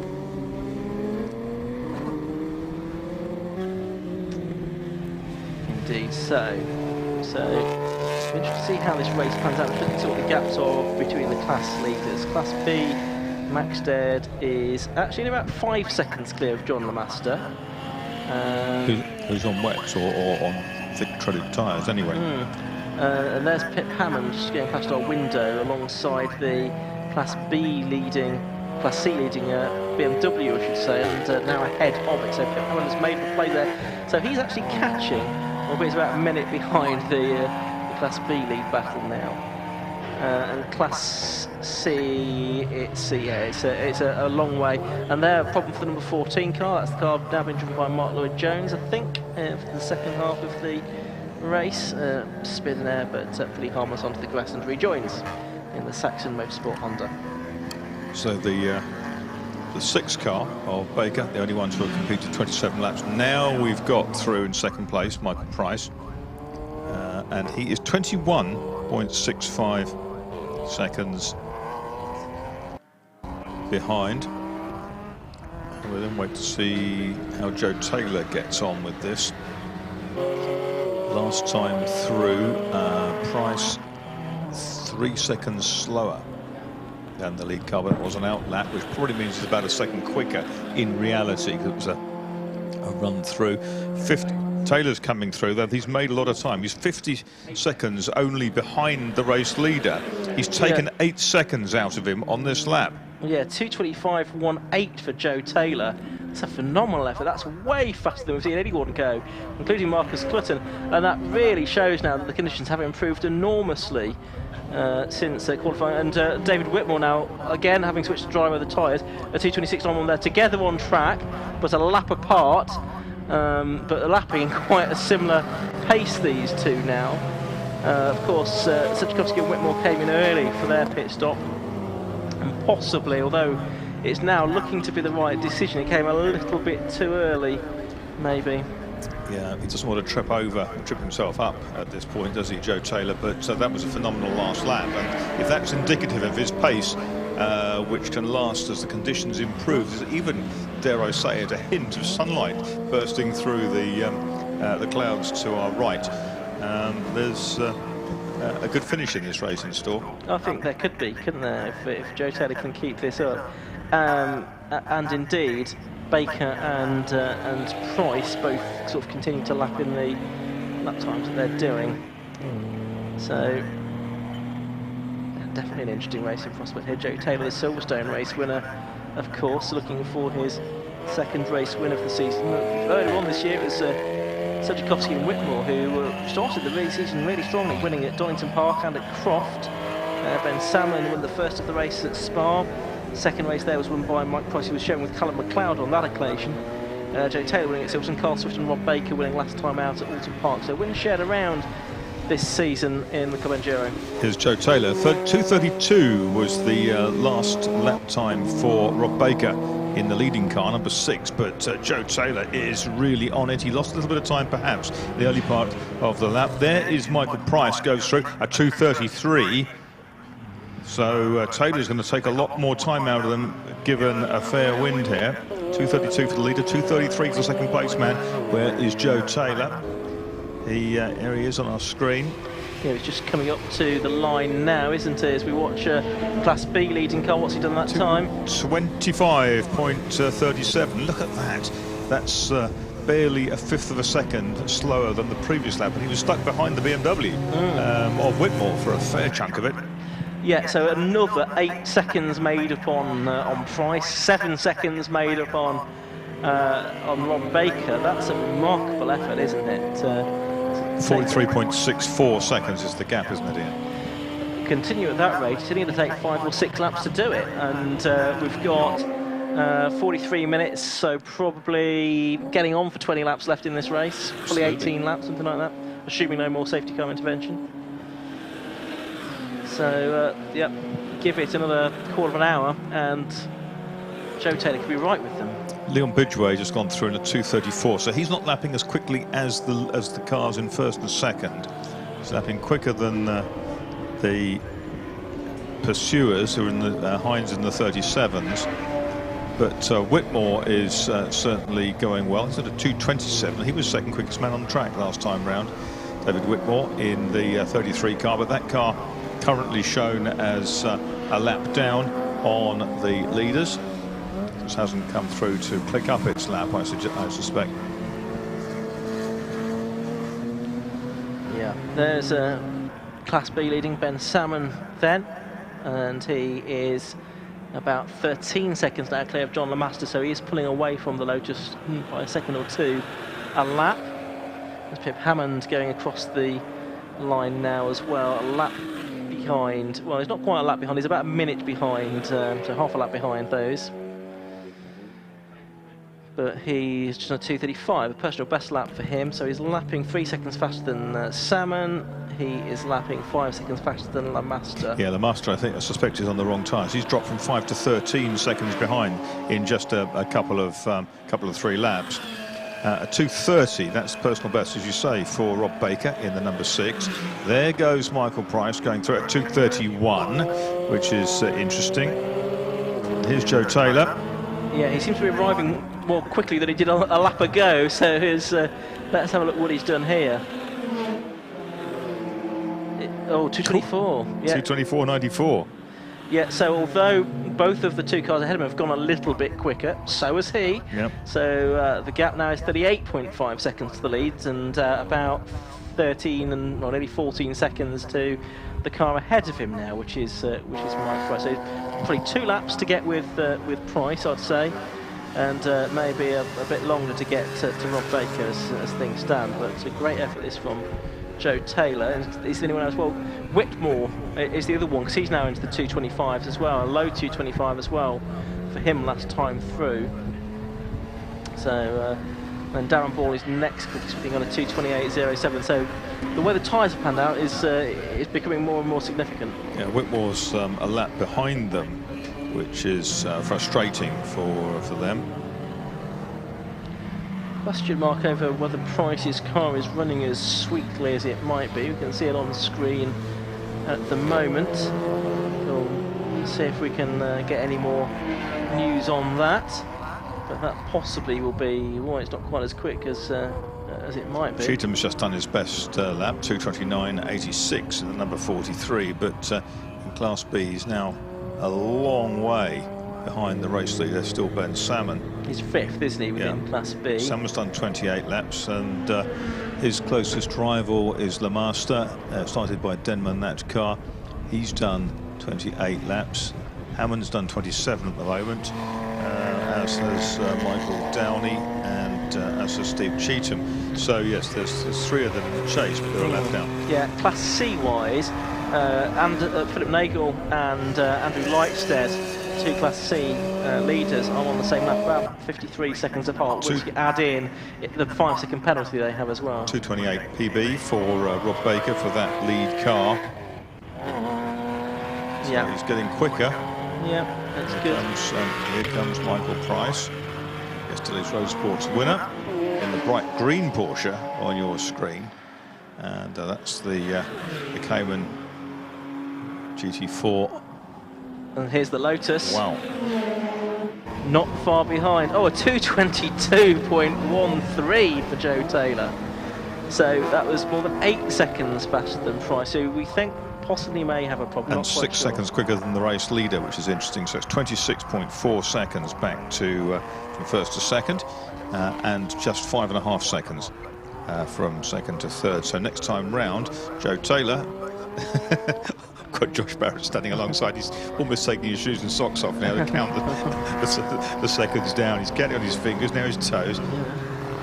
Yeah, so just looking at what's going on here, you've got Taylor chasing these down relentlessly now. The black record, though, wasn't surprisingly much quicker than this. Phil Keane said it last year, 2:03.48.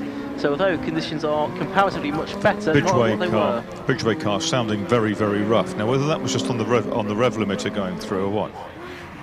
he's going quickly, but it sounded awful going up towards the end. He may just be too short geared. Right, 3 cars have got 30-second stop and go penalties. They are cars 160, which is Lee Piercy and Jeff Piercy, car 8, which is the Hines and Fitzgerald car, and also 77, which is Joe Taylor. So Joe Taylor has got a 30-second penalty.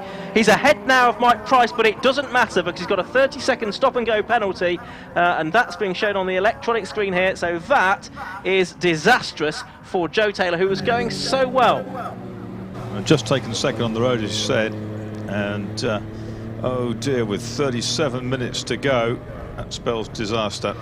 Just looking at the list of potential penalties, I think that probably is an overtaking under a safety car issue.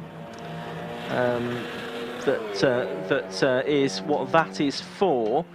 There's a few of them that have it. So 168 and 77, I think that's what it looks like. It looks like that more than likely either overtaking under a yellow flag or overtaking under the safety car. That was difficult to judge with half the cars diving into the pits. Yeah, but you may appear to have overtaken, but not. So Jay Taylor will probably he'll be on the team on the radio to him as well, but he'll just past the black flag. He's just past the electronic indication on the screen there. So that really just another best 2:22.04, but it's going to be in vain. Well, he's going to need to do a few more personal bests if he's going to salvage much from this now, I'm afraid to say. You would think this is handing very much the advantage to number 6, which is Carl Swift and Rob Baker, who are still out front at the moment and being caught by Joe Taylor at 6 seconds a lap. But Joe Taylor's going to lose probably a minute in the pits, or the thick end of a minute in the pits, which is most unfortunate. How soon does he have to serve it? Well, because we've got a black flag, I think you need to sort of respond to that ASAP within 3 laps. We have seen drivers ignore black flags right until the end of the race. I've seen some very famous drivers do that, and still lose the argument. Yes. So that's a big question mark over how this race is going to turn out and where he will finish. So Steve Cheetham crosses the line, still make up places in Class B.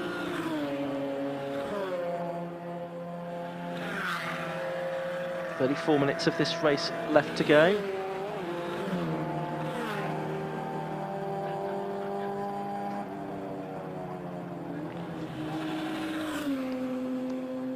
Takeoff, Graham Kelly comes past looking a little bit slow actually.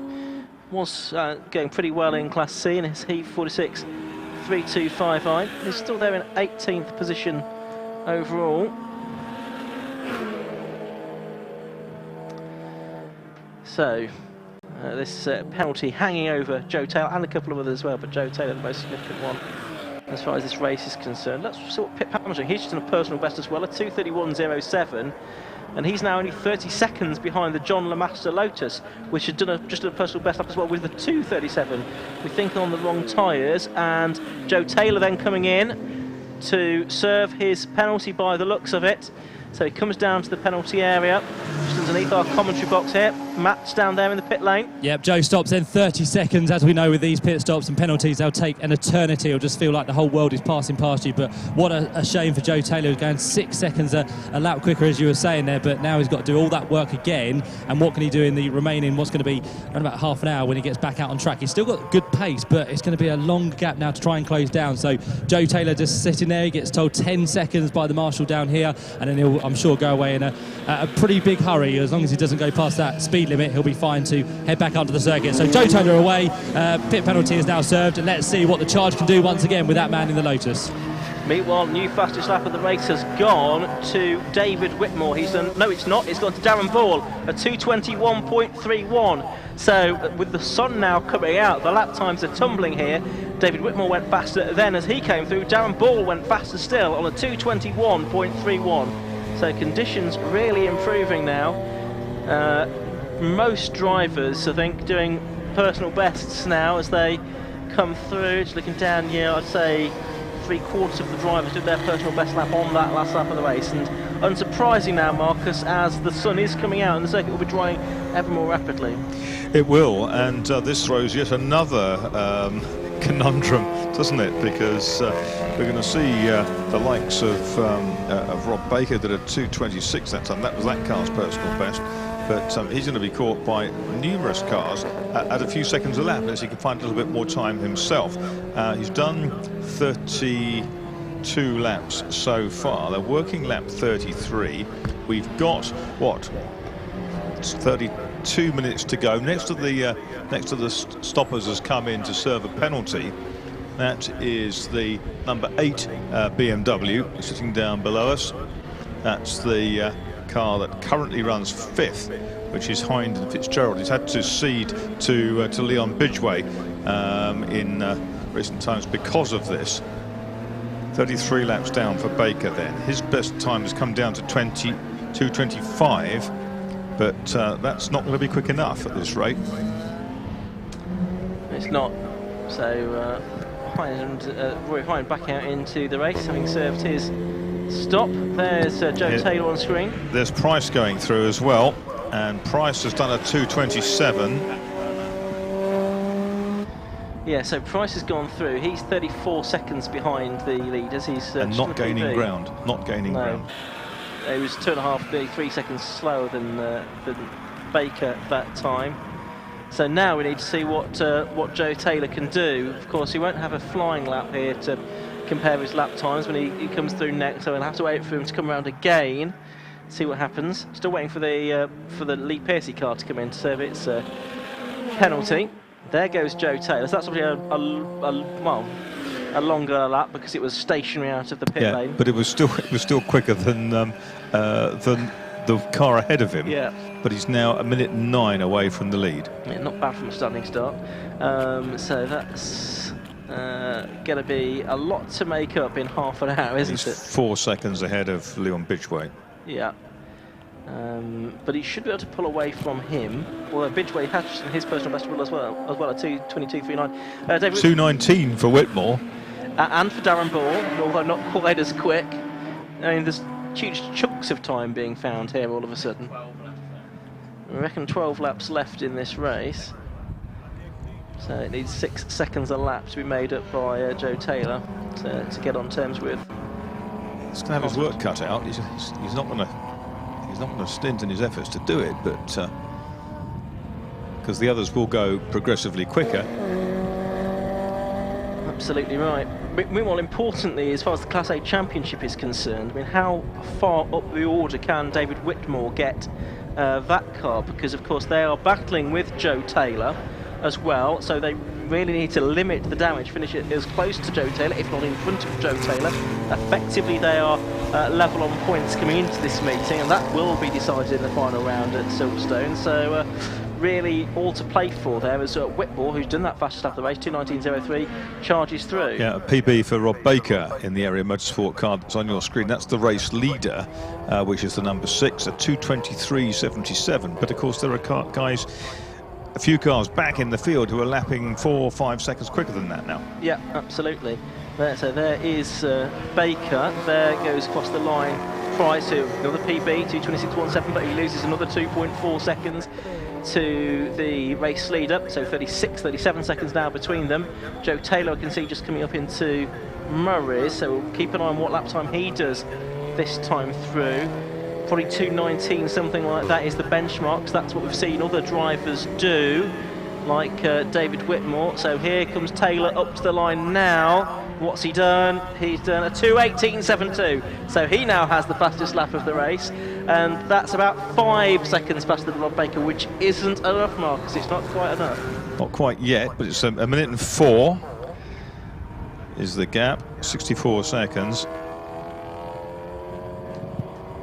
Yes, so I don't think it's on, to be honest. It'll be a good effort. Second place should come his way. He's lapping nearly 8 seconds faster than Mike Price. Yeah, and he's currently, what, 28 seconds behind him, 27.5 seconds. Matt, news from you? Possibly. Nope, I thought we were going to hear from Matt, but I don't think we can. Yeah, sorry, I lost your commentary for a second there. Down here with the Class B leader in the race, the man out on track is Ben Salmon, but Matt Maxted, the man who did the first in. Matt, the car and you doing a great job so far today. You lead Class B at the minute. Yeah, it went really well. We spent all day worrying about what tyres to start the race on. We went with dries. I think Cheatham started on wets and the other Porsche started on, I think they're on wets, I'm not too sure, but somehow, and I don't know how, the dries had the same pace as the wets. So I managed to keep with him. The track incredibly greasy for my stint, but that was putting the pit board out, and every lap I was gaining 2-3 seconds a lap. Finished my stint with a 36-second lead. My girlfriend, she had a bet with me, if I could get a 45-second lead, she'll get me a free McDonald's, but I lost that one, unfortunately, but it's going well. You didn't do bad at all. I think what the key was on those first few laps, if you just stayed kind of in the race on the tarmac, you got through that kind of warming up period, the slicks were the way to go. Yeah, exactly. It was just if I could keep with them, we was expecting to drop about 20-25 seconds on them, but somehow, like I said, we didn't drop that time on them, so we just kept with them. The moment the tyres came in, I was gone. And Ben's doing a great job at the minute. He leads the class as you did early on. What do you reckon he can do? Do you reckon he can hold it? Oh, definitely, yeah. Ben's a great driver. He's raced in V11 with my dad at the Nürburgring. He's got a lot of experience under his belt. Just waiting for him to bring it home now. Would that be your first win of the year as well in class? Yeah, we was leading the race at Silverstone until we a miscalculation with fuel, and we ended up losing out on that one. So this will be our first win, but I count it as our second because we should have won Silverstone. Well, not long to go now, Matt. Good luck. Thank you. There you go, Matt Maxted down here. Ben Salmon in the car. They've got high hopes for class victory here today at Snetterton. Safety car is about to come out, though, I think. So this could throw a spanner in a lot of works. This is for the 177 car of Ian Anderson. The car is going to be pushed clear, so they've not got the safety car boards out and they've not got the flags out just yet, because we've got the rescue crew and some marshals there to push that car to a position of safety, and that then looks like it's going to negate the need for a caution period, which is probably not good news for Joe Taylor, who, if only you'd known it, might have been banking on that to close the gap to the leaders. On that lap, he just managed a 4-second advantage over Carl Swift, 2:18.26, Carl Swift 2:22.31. So that car was off at between Brundle and Nelson, effectively, and under lots of waved yellows, they're going to get that car to a relatively safe position. So we have 25, just under 25 minutes left to go of this race now. With that car off, yellow flags warning that the drivers they should slow down, of course, and no overtaking there. That part of the circuit while that recovery is being affected. There is Mike Price, and okay, you can draw your own conclusions at home if you're watching that on the live stream. Lik Sajikovsky is just doing a best lap of the race, also David Whitmore's just doing a best lap of the race as well, 2:15.05, so that's another 3 seconds really that he's found compared to previous laps. And just to remind you, there are yellow flags out there at the end of the Bentley Straight. Anyway, 24 minutes to go. The 719 car goes past me. That's Pip Hammond, who continues to take time out of John Lamaster. 7 seconds that time. The gap between them is only 6 seconds now, so I think Hammond could get second in Class B before much longer, by the looks of it. Oh, and 3 cars side by side there, including Darren Ball, each on a 2:16.6. And yeah, he's got past, he's gained a place as well, so making his way up the order. Right, the 177 Gillette, the Anderson car, is now back out on track after its dramas. So we thought we were going to have a second. Joe Taylor is now less than 12 seconds behind the green Porsche. Yeah, so it looks like Joe Taylor should be able to get at least second place out of this one. About 10 seconds a lap faster on that lap. The Hyman Fitzgerald car is back in, and it's the right rear, I think, that they are interested. They're going to try and jack the car up and see what can be done. It's not a big team that they have running that car, and it's not one of your fancy down jacks either that they're using to jack that car up. Cars continue to blast down the pitch. It looks like a tyre change for that one. It's on the right rear. Matt, news from you? Yeah, the number 18, as you said there, it's not been the race for them at all, has it, really, with the penalty they had to serve as well. But with this tyre change, they're going to go and put a slick on the right rear. So if they're going to do that, they're taking a wet off, so they're going to have to change all 4 tyres. So this is not going to take, again, the work of a moment. So this is going to put them a few more laps down, and it could cost them about 3 or 4 minutes in the pit lane at the minute. OK, so I think we'll write off their chances of a decent result in this race. They were 9th on our timing screens when they went in. So it's still Rob Baker leading, Mike Price for the moment in 2nd place, Joe Taylor 3rd, Leon Bidgeway 4th, David Whitmore 5th, Darren Ball 6th, 7th is Paul Huxley, 8th is Ben Salmon, and we've had a change for sailing class C because Darren Kell has just done 2:27.46, which is 6 seconds a lap faster than Andrew Lightstead has managed. So Kell has just gone through ahead of Lightstead. And so Lightstead down to 3rd place within Class C. 220 PB for the race leader.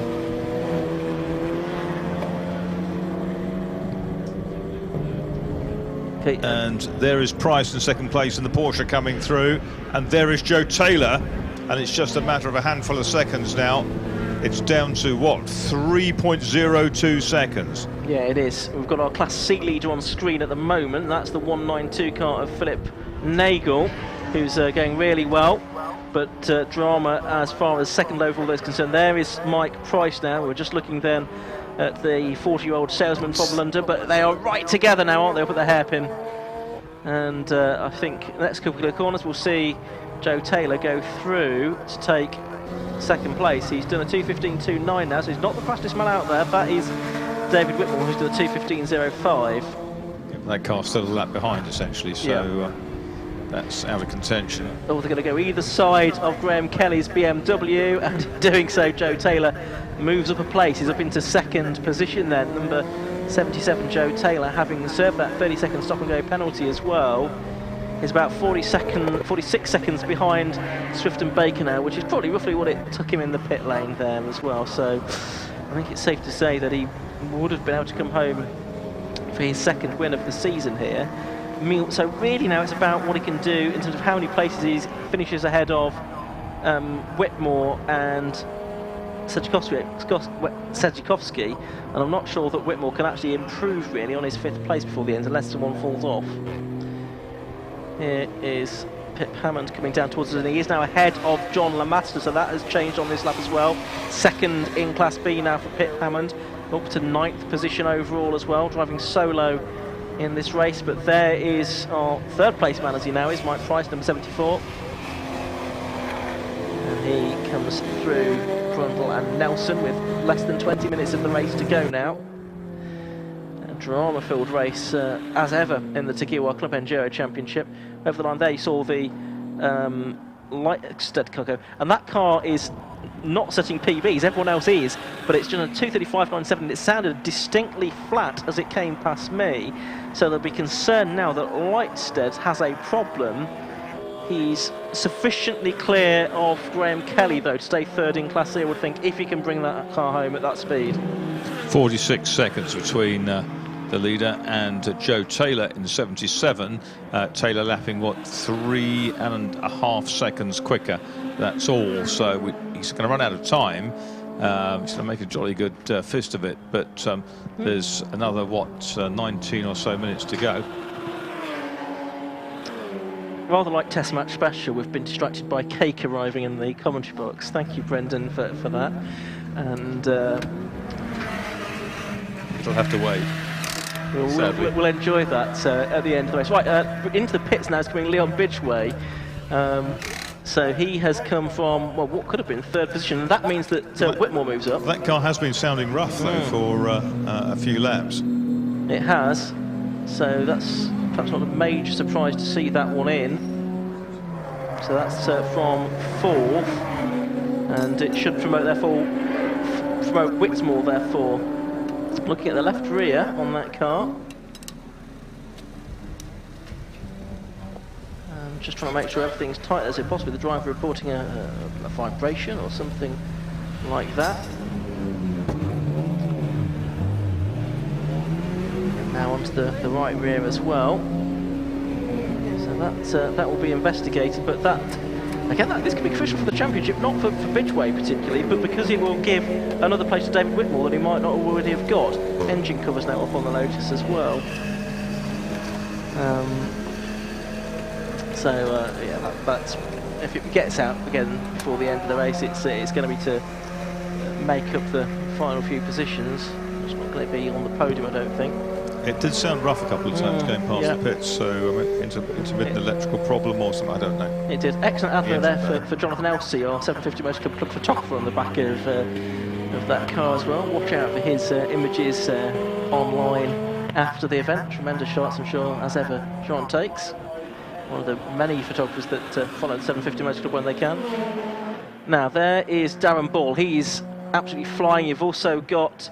that is the Taylor car as well, isn't it? It's a 2:13.82. And that's the problem, though, you have to see, because the BMW was faster in a straight line than Joe Taylor, and Joe Taylor really had to stay where he was, and he was kind of boxed, and he had to make that judgment on the slower cars ahead of them.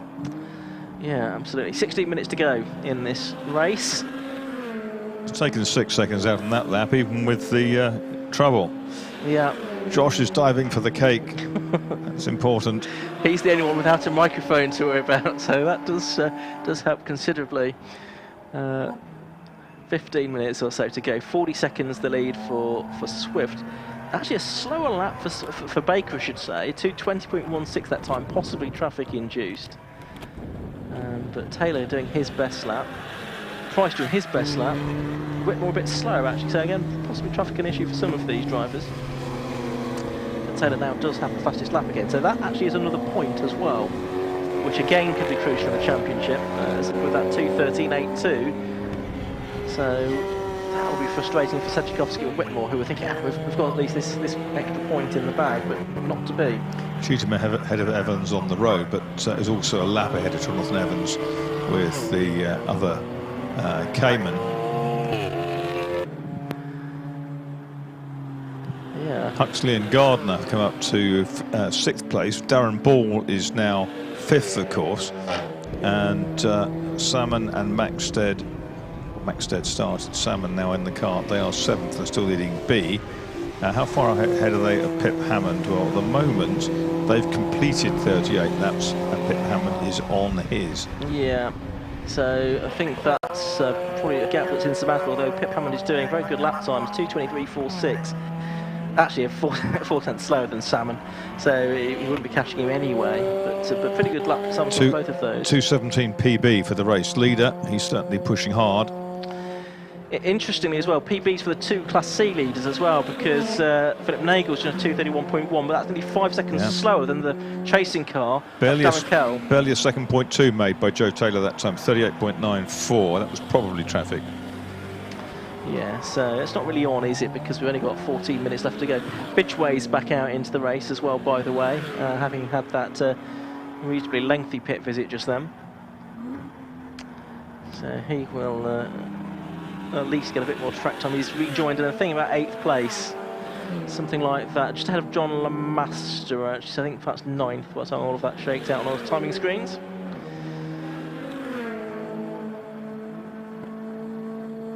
So really, when you think about it, Joe Taylor's had that penalty. Mike Price and Marcus Clutton, they've effectively had an extra penalty as well. And it would have been an awful lot closer, wouldn't it? You'd have had Taylor looking like he'd take the win. But actually, I don't think Price would be too far behind Swift and Baker on that basis. They're only 57 seconds behind him now. Pit stop would take around about that length of time. So motorsport's all about ifs, Ian, isn't it? It is, and we could probably find plenty more as well. There's the Price car just ahead of Lightstead, who's still 3rd in Class C. The 3 Class C leaders are now together, 14th, 15th and 16th, not together on track. But Steve Cheatham, personal best, 2:18.53, 13th place in the 43 car. Now, he is lapping 6 seconds a lap faster than Michael Downey, but he is 26 seconds behind him. He might just about be able to get ahead of Michael Downey there and pick up another couple of points. That would put him to 3rd in Class, no, 4th I should say, in Class B. So I'll get the spreadsheet filed up again in a minute to work out the permutation. The leader may have plateaued. He's gone fractionally quicker, another PB, but looks like he's stuck in the 17s at the moment. There on your screen is the Steve Cheatham's car. Jonathan Evans chasing him down, actually. He's a lap behind. That's the Boxster. So as things stand, I think this would move, after drop scores, Lightstead and Cheatham onto exactly the same number of points. 84, well no, after drop scores it'd be Cheatham ahead by 2, I beg your pardon. 74 to 72 for Lightstead and Khan.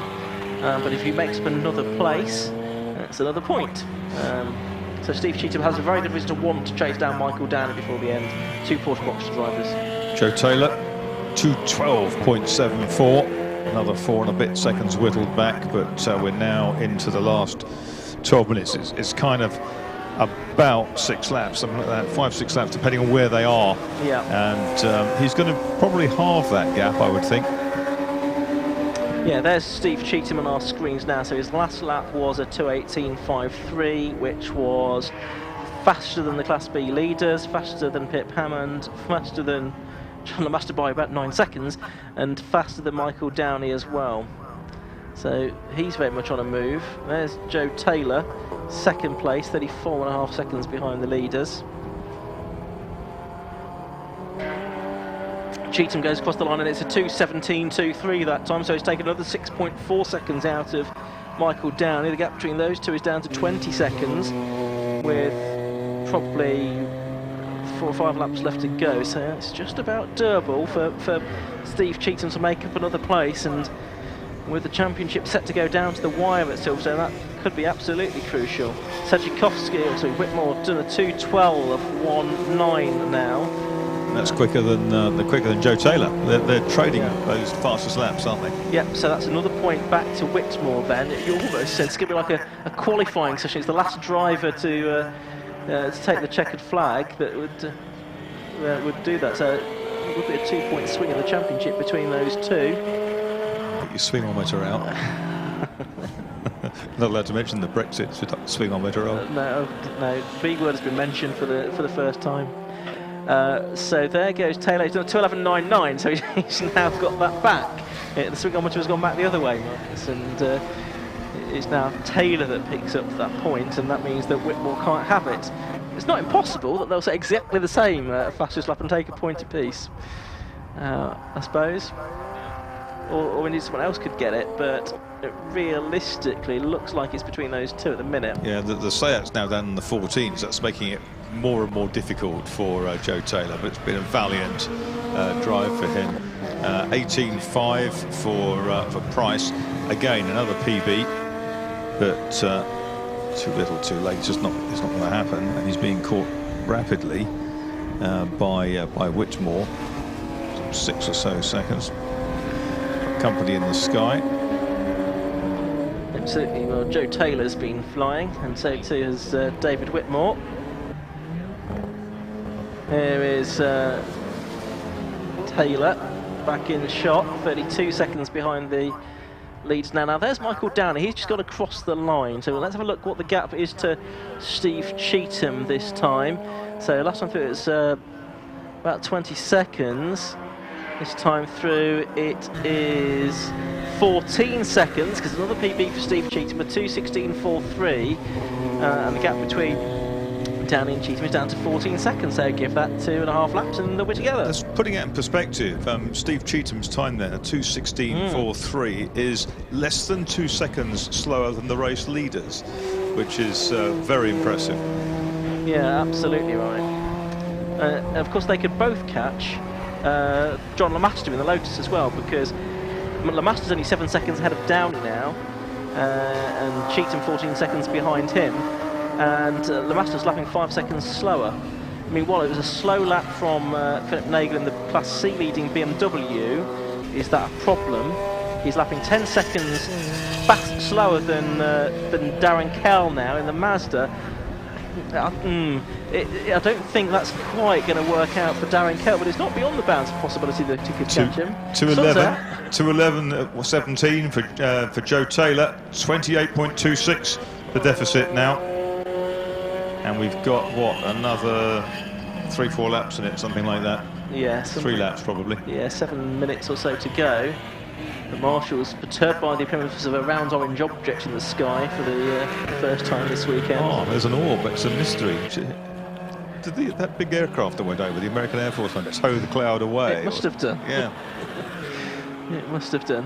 Price has gone across the line again, and he's still there in 3rd place. Whitmore 2:11.38 new PB for him, but he still remains frustratingly that lap only 6 seconds a lap quicker than the car ahead of him, the Porsche. 6.5 minutes to go. So I think Class B is looking sorted in terms of Salmon from Hammond. Class C, slight question mark, because Kell's doing his best to get the gap down to Philip Nagel. And Class A probably okay as well in terms of Rob Baker being able to bring that car home. Cheatham another 16, and that was only 3/10 outside his PB. As he continues to close down on the car of John Lamaster, which we know is on treads. Steve Cheatham, what, 11 seconds behind Lamaster, and lapping way quicker, about 10 seconds quicker. So they'll be together within a lap or so. Yeah, they will indeed. 5.5 minutes left. To 13 PB for the race leader, Rob Baker, Area Motorsport, Seat. Joe Taylor's just gone through. 2:10.54, 24.91. It's going to be under 20 seconds, but that's as close as it's going to get, isn't it? Yeah, but that's sort of nearly a second faster than Whitmore's managed, but say the conditions changing lap by lap and improving, dare I say. Except for the fact you now can't see the braking area for Riches. Yes, different problems now come to mind, such as the fact that I didn't think I need to get my sunglasses out of the car this morning when I walked to the commentary box. Might now be an issue for the final few races. So, actually relatively quiet at our side of the circuit for the moment. We watch the 212 car, which is the little Clio. Frank Pettit driving that Clio 182 now. Started towards the back and is probably running towards the back as well. Leader on screen, and that is the number 6 car, started by Carl Swift, driven by Rob Baker. Yeah, and looking good for actually what would be a second successive win then, having won last time out at Alton Park as well. A little bit fortuitous maybe with things that have gone on for the drivers. Black and white driving standards flag getting out for 188, which is Graham Kelly now, by the way, who is 4th in Class C. Looking at what's going on in Class C, the gap 28 seconds between Nagel and Kell now, 2 Class C leaders. Oh, and one of the cars keeping a lot of water on the exit of Williams, which I think Marcus and I spotted at the same time. And what's Josh spotted now? 223. Yeah, so really you've got the 3 of them together. Lamaster, Downey and Cheatham now together in Class B. So you've got the Lamaster in the Lotus, Downey in the Porsche Boxster and Cheatham in another Boxster. There is Cheatham, and he is alongside Lamaster now. So has he that 2 places that he's made up in very short order then? Well, he has, and that is a great couple of corners for Steve Cheatham, making up 2 places there, and that puts him 3rd within Class B, and that will match the result in Class C for Lightstead and Kahn. For the first time in a long while, Taylor's not gained anything, and he was stuck 25.7. Okay, so it looks like Lightstead and Kahn and Cheatham are going to match one another's results, although Cheatham will also get the fastest lap point, I think, within Class B. Yeah, he still has got the fastest lap within B, I reckon. So he'll pick up 11 points for that, and Lightstead and Kahn 10. So the gap between them after drops will still be 2 points, in fact, to Cheatham's advantage, but all to play for at Silverstone. 2 and a bit minutes to go.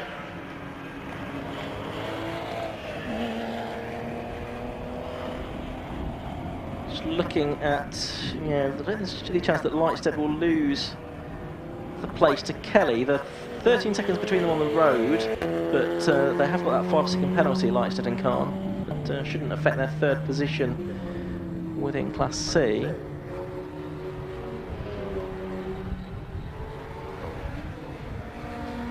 Less than 2 minutes to go, so this is going to be the last lap by the looks of things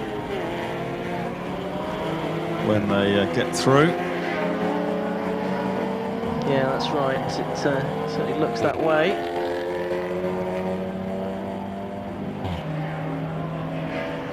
Great. So, cars come past us on the start and finish straight. There's the race leader then. So that's last lap started then for Rob Baker, going on to his 47th lap of the race.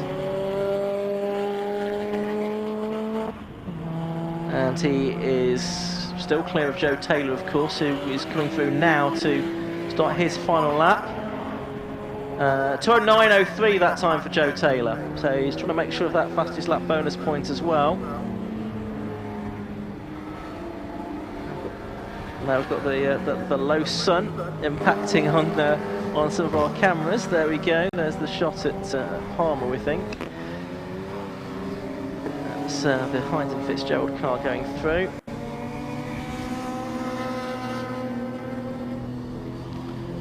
So we're making our way around the final lap. There's Joe Taylor chasing after the race leader, but 21.83 seconds behind at the beginning of this lap.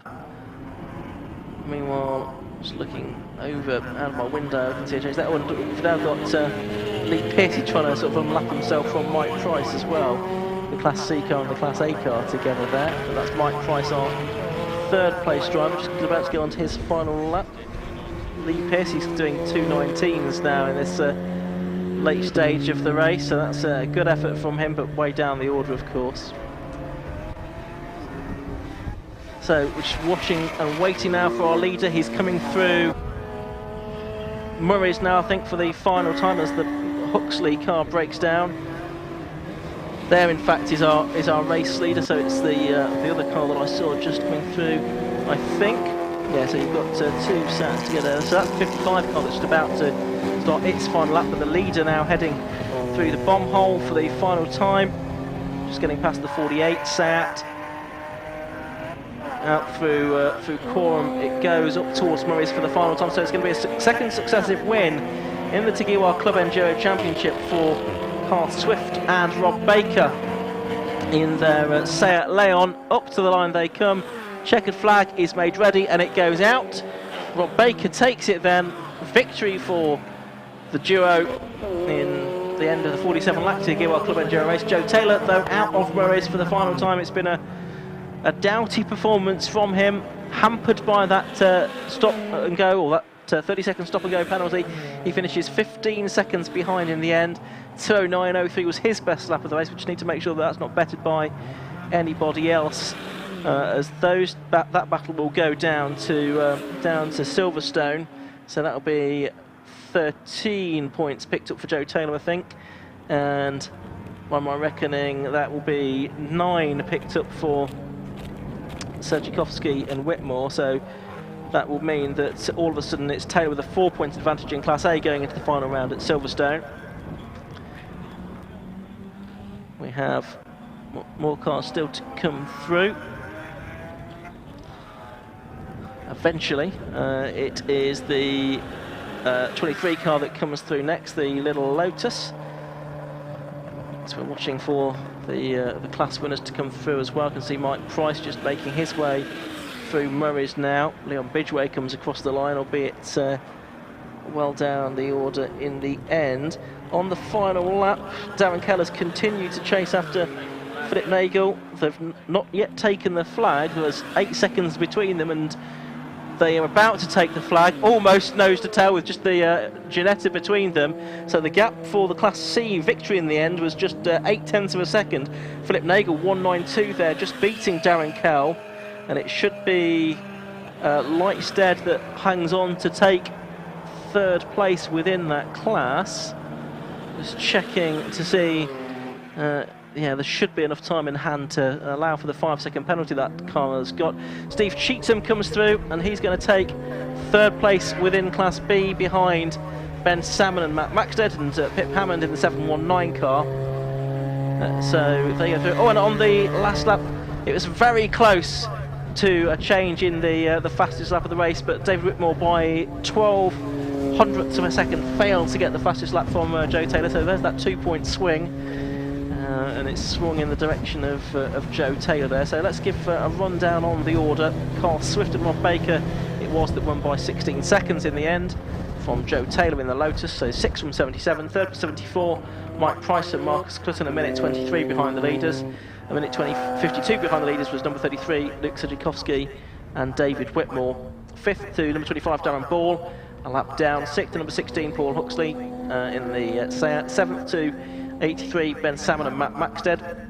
8th to number 32, Leon Bidgeway. 9th to number 719, Pip Hammond. 10th to 55, Matt and Stephen Weiss. There you can see the 11th down to 20th, so Steve Cheetham there, 3rd in Class B, 11th overall, ahead of John Lamaster, Michael Downey. Philip Nagel just hanging on for the Class C win from Darren Kell. And then the rest of the field there, Graham Kelly, 21st. John Munro, 22nd in the TWP Racing Mazda that he took over from Nick Dougal. Lee Pearcey with some quick laps towards the end, getting his car up into 23rd. Ahead of Mark Jones, the Guerrier Tamlin Mazda, and the rest of them. A few non-finishers, unfortunately. But you can see there, the winner, the winning team down in the pit lane, the number 6 car of Carl Swift and Rob Baker. Fantastic effort from them to win. They didn't really put a foot wrong. It was a pit stop they made just about halfway through the race when the safety car was in to change drivers for Rob Baker to turn over, and there an embrace between the two of them. Carl Swift is going to get the one of the winners' caps and one of the winners' garlands, and Rob Baker will get the other. So let's head down to the pit lane now, I think, and see if we can hear from Matt Suckling. Yeah, let's start with the man who started the car number 6, Carl Swift. Carl, good stint there from you, apart from one mistake I think you had over at Agostini. Apart from that, it was all good. So that's the one that was on camera then? There was 4 moments. yeah. Car was difficult, and that was like the hardest hour and 10 minutes in a car I think I've ever done. But we've done it and had a great pit stop on safety car. Got 2 flying laps in while the safety car was out before we caught the train, so that's when we jumped everyone. It was such a tricky race though, wasn't it? It started off wet, greasy, then it got dry as kind of every permutation you could want. It kind of started off okay, and as it started drying, it got worse. The track was horrific, and then it came good again, so strange, real strange. Good stint though. Let's have a quick word with Rob if we can as well, who went into the second half of the race in the car, and Rob did a sterling job as well. As we said, Carl did a great job, a few mistakes. You did a great job as well to get the car home in first place.